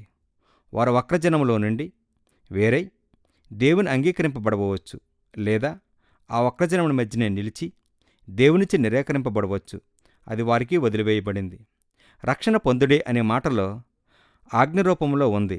అంటే అది విధేయత చూపవలసిన ఆజ్ఞయి ఉంది. అది వారు చేయవలసిన పనినై ఉండదు. జనసమూహాలు ఒప్పింపబడిన వాస్తవం గాని తమ పాప విషయంలో వారు అడిగిన వాస్తవం గాని పేతురు చెప్పేది వారు చేయబోతారనే హామీని ఇయ్యలేవు. తమ పాప విషయంలో ఒప్పింపబడిన మనుషుల అనుభవంలో ఉన్నారు. అయితే వారు చేయవలసిన కార్యాన్ని గురించి తెలుసుకున్నప్పుడు వారు దాని విలువను చెల్లించక ఇష్టపడక వెనుకకు వెళ్ళినట్లు మనం ఎరుగుదుము. అయితే తరువాత మాటలను చదువుతుంటే బహు ఉత్సాహంగా ఉంటుంది. చూడు, అతను వాక్యమును అంగీకరించిన వారు బాప్తిసము పొందిరి. 2:41-40 తమ గత జీవితాలకు కాదు, యేసుకు అవును అను 3,000 మంది అన్నారు. బాప్తిసం పొందాలనే ఆజ్ఞతో ఆ 3,000 మందికి ఏ సమస్య లేదు సరిగదా. క్రైస్తవులుగా మారాలని తర్వాత అనుకున్న వారికాడికి ఏ సమస్య లేదు. బాప్తిసం పొందిన విశ్వాసి అనే భావనకు క్రొత్త నిబంధనలో స్థానం లేదని బ్రూస్ తెలియజేశాడు. అయితే బాప్తిసం అనేది కొత్తగా తొట్టిల్లుతున్నారు. బాప్తిసం అనేది పవిత్ర కార్యము గనుక ఆ కార్యాన్ని జరిగించే ఒకడు ప్రొటెస్టెంట్ తెగలవారు లేదా కేథలిక్ వారు గెంతి దూకి బాప్తిసంలో దీవెను పొందాలని తెగించారు. అది మంచిదే వారంటారు. అయితే అది కేవలము ఆంతర్యములో బహిరంగమైన గుర్తు మాత్రమే. మత సంబంధమైన ఎక్కువ మంది తమ శాఖల్లో చేర్చుకోవడానికి బాప్తిసం అవసరమని బాప్తిస్తారు. కానీ మానవ విమోచన కొరకైన దేవుని సంకల్పములో దాని పాత్ర ఏమీ లేదని వారంటారు.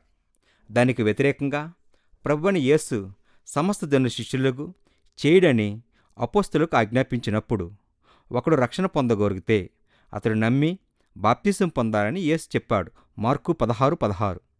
ఆయన ఆజ్ఞ శిరసావహిస్తూ పేతురు పరిశుద్ధాత్మ వల్ల నడిపింపబడేవాడని శ్రోతలు పాపక్షమాపణ నిమిత్తం బాప్తిసం పొందవలసిందని స్పష్టం చేశాడు. 2వ అధ్యాయము 38 పాపక్షమాపణ నిమిత్తము అనే మాట ప్రభావితాన్ని తప్పించుకోవడానికి చాలా ప్రయత్నాలు జరిగాయి. నేరస్తులకు సంబంధించిన కోర్టులో కేసులో నేరం మోపబడిన వేలు గుర్తులతో తీరబడి స్థలమందు వేలు గుర్తులతో పాటు చిత్రీకరించి చూపించారు. అప్పుడు రెండింటినీ గమనించి తమ అభిప్రాయాన్ని న్యాయాధికారికి తెలియజేసినాయి. అక్కడ ఆహ్వానిస్తూ అలాగే 3 నేకల భాగాల్లో 3 సంపూర్ణమైన పదాలు మనం చూడగలుగుతున్నాం. అవి ఏవనగా మత్తయి 26:28 యేసు రక్తం చిందింపబడింది, అక్షరార్థంగా పాపక్షమాపణ నిమిత్తమే. లూకా 24:47 మారు మనసు ప్రకటించబడేది, అక్షరార్థంగా పాపక్షమాపణ నిమిత్తమే. 2వ అధ్యాయం 38 అపొస్తలుల కార్యం మారు మనసు బాప్తిసములనేవి అక్షరార్థంగా పాపక్షమాపణ నిమిత్తమే. బైబిల్ వ్యాఖ్యానము ప్రాథమిక సూత్రం ఏమిటంటే, మరో విధంగా బలవంత పెట్టకపోయినట్లయితే ఒక లేఖన భాగనాన్ని దాని మామూలుగా సాధారణ సహజభావంలో తీసుకోవాలి. ఈ సందర్భంగా 2వ అధ్యాయం 38 యొక్క విషయము సహజభావన ఏమిటంటే, మారు మనసు బాప్తిసముల యొక్క ఉద్దేశము. పాపక్షమాపణ పొందడానికి దేవుని విమోచన సంకల్పము బాప్తిసము స్థానము అవసరం. ఈ లేఖన భాగనాన్ని వ్యాఖ్యానించబోనుకున్న పరిస్థితుల్లో దైవత్వపు శాస్త్ర పక్షపాతం లేకుండా బలవంతం చేసింది. దేవుని సంకల్పముల నుండి బాప్తిసను తొలగించే ప్రయత్నంలో తరచుగా వాడే ప్రతిపాదనలు ఇక్కడున్నాయి. ఈ అంశము తగినంతగా సమయాన్ని గడుపుతూ పేతురు తన శ్రోతలను బాప్తిసం ఇచ్చినట్టున అది వెనక అర్థం లేదని ఇక్కడ మనం గమనించవచ్చు. వెంటనే క్రీస్తుకు విధేయులగుట ద్వారా 2వ అధ్యాయం 41 వచనం యొక్క అంతాన్ని మనం ఇంకా గుర్తించలేదు. ఈ దినమనే ఇంచుమించు 3,000 మంది అనగా 3,000 ఆత్మలు చేర్చబడిరి. చేయవలసిన దాన్ని నేర్చుకున్నప్పుడు వారు వెంటనే దాన్ని జరిగించారా? వారి ఆత్మల ఆపదలో ఉన్నాయా? వారి నిత్యత్వం త్రాసులో వేలాడుతున్నారా? ఇది ప్రభువునకు విధేయులు కాకుండా సూర్యాస్తమయంకు జరిగిన వారి ఇష్టం లేదు. అలాగే నీవు చేయవలసిందేదో నీ వెరిగినప్పుడు దాని అలక్ష్యము చేయుకుము అనగా వారు మారు మనసు పొందారు. అలాగే సంఘాన్ని చేర్చబడడం 2వ అధ్యాయము 41-47 వచ్చాను. మనం ఈ వచనాన్ని చూస్తున్నప్పుడు బాప్తిజం పొందిన వారిలో 3,000 మంది చేర్చబడిరి 47వ వచనం తెలియజేస్తుంది.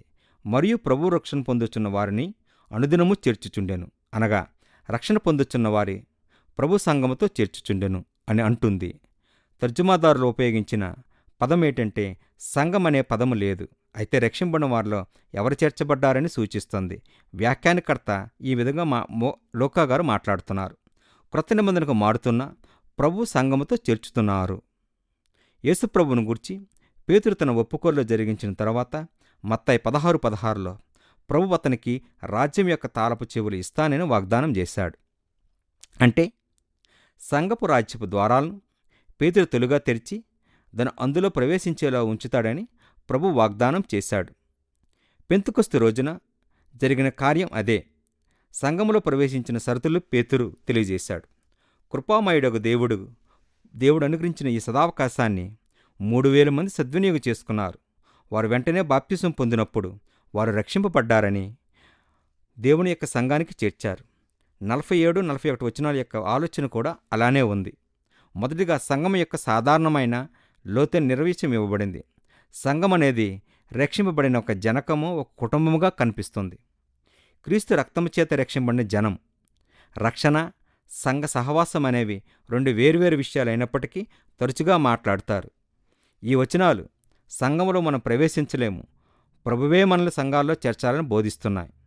ఇవి మాటలను భావార్థాలను చదవలేము. ఈ 47-40 వచనం యొక్క సారాంశంగా బయటికి తీయవచ్చు. కానీ లేఖనానుసారంగా బాప్తిసం పొందినప్పుడు సంఘం అనే ఆత్మ సంబంధమైన సహవాసంలో ఏకాకులుగా ఉండాలని దేవుడు మనల్ని ఉద్దేశించలేదు. నేడో రేపో ఇతరులు మనకు సహాయపడి బలపరచవలసిన అవసరం మనకుంది. ఆ సంఘాన్ని స్థాపించడంలో అంత్యనిర్మంగా బలపరిచే గుంపును కూడా కట్టాడు. రక్షణ విషయంలో మాత్రమే మనమందరం భూత, వర్తమాన, భవిష్యత్తు విషయాలను చక్కబరుచుకు ఉండాలి. దోషారోపణలే మన అణిచిగా పాపాలున్నాయి. భవిష్యత్తులో మనకు చాలా శక్తి ఉందా లేదో ఆలోచనలు చేస్తున్నాయి. మనల్ని ముంచివేయడానికి ప్రస్తుత ఆత్మ సంబంధమైన సవాలు మన చుట్టూగా ఉన్నాయి. ఇలాంటి ప్రతి అవసరతను దేవుడు ముందుగానే ఆలోచించాడు. మారుమనసు పొందిన విశ్వాసులము మనం బాప్తిసం పొందినప్పుడు మన పాపాన్ని చూసుకోవాలి. 2:38 మనం బలపరిచి నిలబెట్టడానికి గాను పరిశుద్ధాత్మ అనుగ్రహించడంతో మనము భవిష్యత్తుకు సహాయం చేస్తాడు.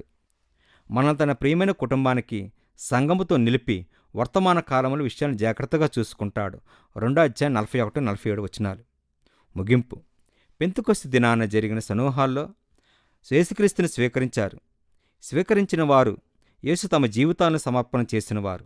అలా చేయనివారు అంటే రక్షింపబడినవారు, నశించినవారు. యేసుక్రీస్తునే నువ్వు నమ్ముతున్నావా? నీ పాపక్షమాపణ కొరకు యేసుక్రీస్తుని బాప్తిసం పొందియున్నావా?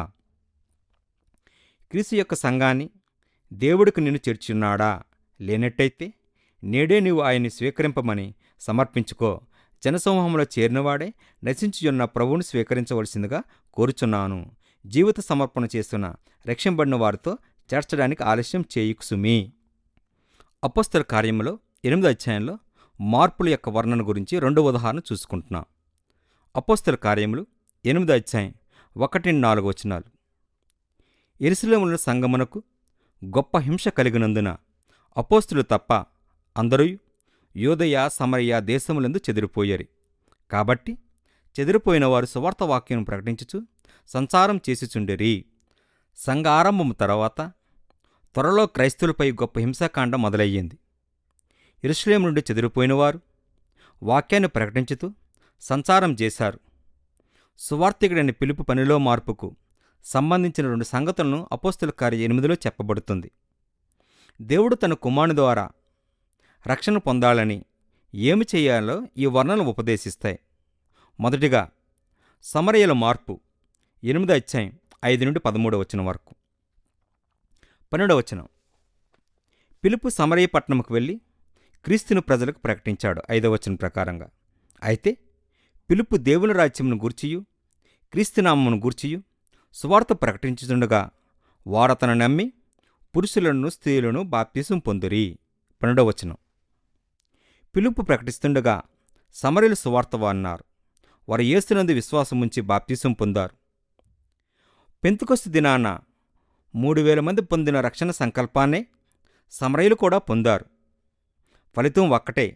అదే నమ్మికించిన విధేయతతో కూడిన విశ్వాసముతో ప్రత్యుత్తరమిచ్చిన వారు రక్షింపబడారని క్రైస్తవులయ్యారు. నశించిన వారికి క్రీస్తు పూర్తిగా ప్రకటింపబడినప్పుడు బాప్తిసం ఆ సందేశంలో ఎల్లప్పుడూ చేర్చబడుచుంటుంది. దేవుని వాక్యానికి నమ్మకంగా ఉండాలంటే పెంతెకొస్తు దినాన పేతురు తన ప్రసంగంలో స్పష్టంగా ఉపదేశించినట్టు బాప్తిసం యొక్క యుద్ధము ఉద్దేశమై ఉండాలి. 2:38 ప్రకారము మీరు మారు మనసు పొంది పాపక్షమాపణ నిమిత్తము ప్రతివాడు యేసుక్రీస్తు నామమున బాప్తిసం పొందడి. అప్పుడు మీరు పరిశుద్ధాత్మన వరం పొందుదురు. ఐతియోపియకైన మార్పు 8వ అధ్యాయం 26-40 అందుకు పిలుపు నోరు తెరిచి యెషయాలో ఆ లేఖనం అనుసరించి అతనికి యేసుని గూర్చి సువార్త ప్రకటించెను. వారు త్రోవలో వెలుచుండగా నీళ్లున్న యొక్క చోటకు వచ్చినప్పుడు నపుంసకుడు, ఇదిగో నీళ్లు, నాకు బాప్తిసమిచ్చుటకు ఆటంకమేమని అడిగి రథం నిలుపుమని ఆజ్ఞాపించును. పిలుపు, నీవు పూర్ణ హృదయముతో విశ్వసించిన యెడల పొందవచ్చని చెప్పును. అతడు యేసుక్రీస్తు దేవుని కుమారుడవని విశ్వసించున్నావని ఉత్తరమిచ్చాను. పిలుపు, నపుంసకుడు ఇద్దరూ నీళ్ళలోనికి దిగిరి. అంతటి పిలుపు అతనికి బాప్తిసమిచ్చును. వారు నీళ్ల నుండి వెడలి వచ్చినప్పుడు ప్రభువాత్మ పిలుపును కొనిపోయెను. నపుంసకుడు సంతోషించుచు తన త్రోవను ఎల్లును. ఇది 35-39 అపోస్తల కార్యములు 8వ అధ్యాయము 26-40 నుండి వర్ణన ఎలా ఉంది. 4 ప్రాముఖ్యమైన సంగతులు మనం నేర్చుకొనబోతున్నాం. మొదటిగా యేసును ప్రసంగించడంలో బాప్తిసం చేర్చబడింది. పిలుపు అతనికి యేసుని గురించి సువార్తను ప్రకటించాడు. నశించిన ఆ వ్యక్తిని యేసును ప్రకటించడంలో యేసుని స్వీకరించడానికి అతడేమి చేయాలో పిలుపు ఉపదేశించాడు. యేసుని గురించి ప్రకటించడంలో బాప్తిసం యొక్క అవసరత చేర్చబడింది. నీళ్ళుని యొక్క చోటకు వచ్చినప్పుడు ప్రభువునకు లోబడి తన పాపముల క్షమాపణపై అవకాశాన్ని ఐతోయపుడు చూచాడు. రెండవది, బాప్తిసం చిలకరింపు కాదు. పిలుపు నపుంసకుడు ఇద్దరులో నీళ్ళలో దిగినందున అది చిలకరింపా లేక కుమ్మరింపా అని కాదు. క్రొత్త నిబంధన అంతటిలో చిలకరింపుకటు ఆజ్ఞ గాని ఇటు మాదిరి గాని లేదు. క్రొత్త నిబంధన బాప్తిసం ఎప్పుడైనా పాతిపెట్టడం అనేది లేదా ముంచడమైన అర్థం. రోమాపత్రిక 6వ అధ్యాయము 3-4 వచనాలు చూడండి. మూడవదిగా, కేవలము మతస్థుడిగా ఉంటే చాలదు. ఐతిహ్యపుడైన కూడా ఒక మతస్థుడే. అయితే అతడు అప్పటికి రక్షింపబడిన వాడిగా ఉన్నాడు. మోషే ధర్మశాస్త్రం క్రింద ఆరాధించడానికి గాను ఐతిహ్యపుయ నుండి యెరూషలేమునకు ప్రయాణించాడు. అతడు ఇంటికి తిరిగి వెలుచుండగా పాత నిబంధన లేఖనాలన్నీ కూడా చదువుతూ ఉన్నాడు. యెషయా 53లో ఉన్న యేసుని గూర్చిన ప్రవచనం వద్దకు అతడు చేరుకున్నాడు. ఏది ఎలాగున్నా యేసు అంటే ఎవరో అతనికి తెలియదు. సరికదా, తన నుండి ఆయనకి ఏమి కోరుతున్నది ఎరగనివాడై ఉన్నాడు. అర్థం చేసుకునడానికి సహాయం చేయమని అతడి పిలుపునడిగాడు. ఐతిహ్యపుడైన ఆ మనుషుడు ఆ భక్తుడై ఉండడం చాలదు. భక్తి కలిగి ఉండడానికి తోడు అతడు లోబడినవాడై ఉండడం అవసరము.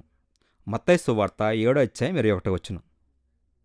4వ పాయింట్, యేసు దేవుని కుమారుడని ఒప్పుకొనడం అవసరం. ప్రవక్త ఎవరిని గురించి మాట్లాడాలో ఐతిహ్యపుడైన పిలుపునడిగాడు. పిలుపు అవకాశాన్ని పురస్కరించుకొని యేసు అనే వ్యక్తిని గురించి తెలియపరచడం మాత్రమే గాక రక్షించబడడానికి ఆయన ఏమి కోరుతున్నాడో కూడా వివరించాడు. ఆ ఐతిహ్యపుయుడైన నీళ్ళను చూచినప్పుడు బాప్తిసం పొందడానికి తనకు ఆటంకమేమి అని పిలుపునడిగాడు. 36వ వచనం. అతనికి పాపక్షమాపణ కొరకై తన బాప్తిసానికి మధ్య నిలిచింది. ప్రభువుని యేసునందుల తన విశ్వాసాన్ని ఒప్పుకొనడం మాత్రమే. ఆ సంగతి పిలుపు అతనికి తెలిసినప్పుడు యేసుక్రీస్తు దేవుని కుమారుడని విశ్వసించుచున్నారని ఉత్తరమిచ్చాను. 37వ వచనం. యేసునందుల తన విశ్వాసాన్ని అలా ఒప్పుకొని బాప్తిసానికి ఆ ఐతిహ్యపుయుడు సిద్ధంగా ఉన్నాడు. పిలుపును ఐతిహ్యపుడకుడు నీళ్ళలోనికి దిగిరి పిలుపు అతని పాపక్షమాపణ నిమిత్తం ముంచడము అని వచ్చారు. ఒక క్రైస్తవుడు అవడానికి ఏమి చెయ్యాలో లేఖనాలు ఇంకా సరళంగా చేయగలవా? తన పాపక్షమాపణనేది ప్రభు సంఘంలో సభ్యుడవడానికి ఐతిహ్యపుయుడు ఏమి చేసిందేమి? అతడు సువార్త విన్నాడు. 30-39 వచనాలు. అతడు యేసునందు విశ్వసించాడు. 37-30 వచనాలు. యేసునందుల విశ్వాసాన్ని ఒప్పుకున్నాడు. 37వ వచనం. అతడు బాప్తిసం పొందాడు. 38వ వచనం. అపొస్తలుల కార్యం 2లో మార్పు పొందిన 3000 మందిలో మారుమనసు పొందుడని జనులకు చెప్పబడింది. ఐతిహ్యపుయిన మార్పులో మారుమనసు ప్రత్యేకించి చెప్పబడకపోయినా అతడు మారుమనసు పొంద నిరాకరించాడని అది సూచించబడింది. 3000 మందికి ఎలా అవసరమో మారుమనసు కూడా అతనికి అవసరమే.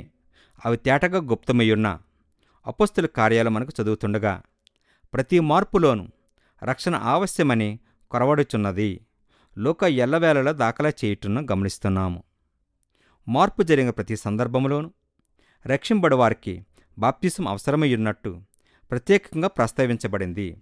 దేవుడు పక్షపాతిగాడు గనుక రక్షింపబడ్డానికి ఆవశ్యంగా ఒకరి దగ్గర ఒక ఏది కోరబడిందో ఇతరులను అదే కోరినప్పుడు మనం రక్షింపబడ్డానికి ఒకనికి అవసరమైనది ఏదో దాని గురించి నిశ్చయంగా కలిగి ఉండవచ్చు. అపొస్తలుల కార్యములు 10వ అధ్యాయం 34వ వచనం.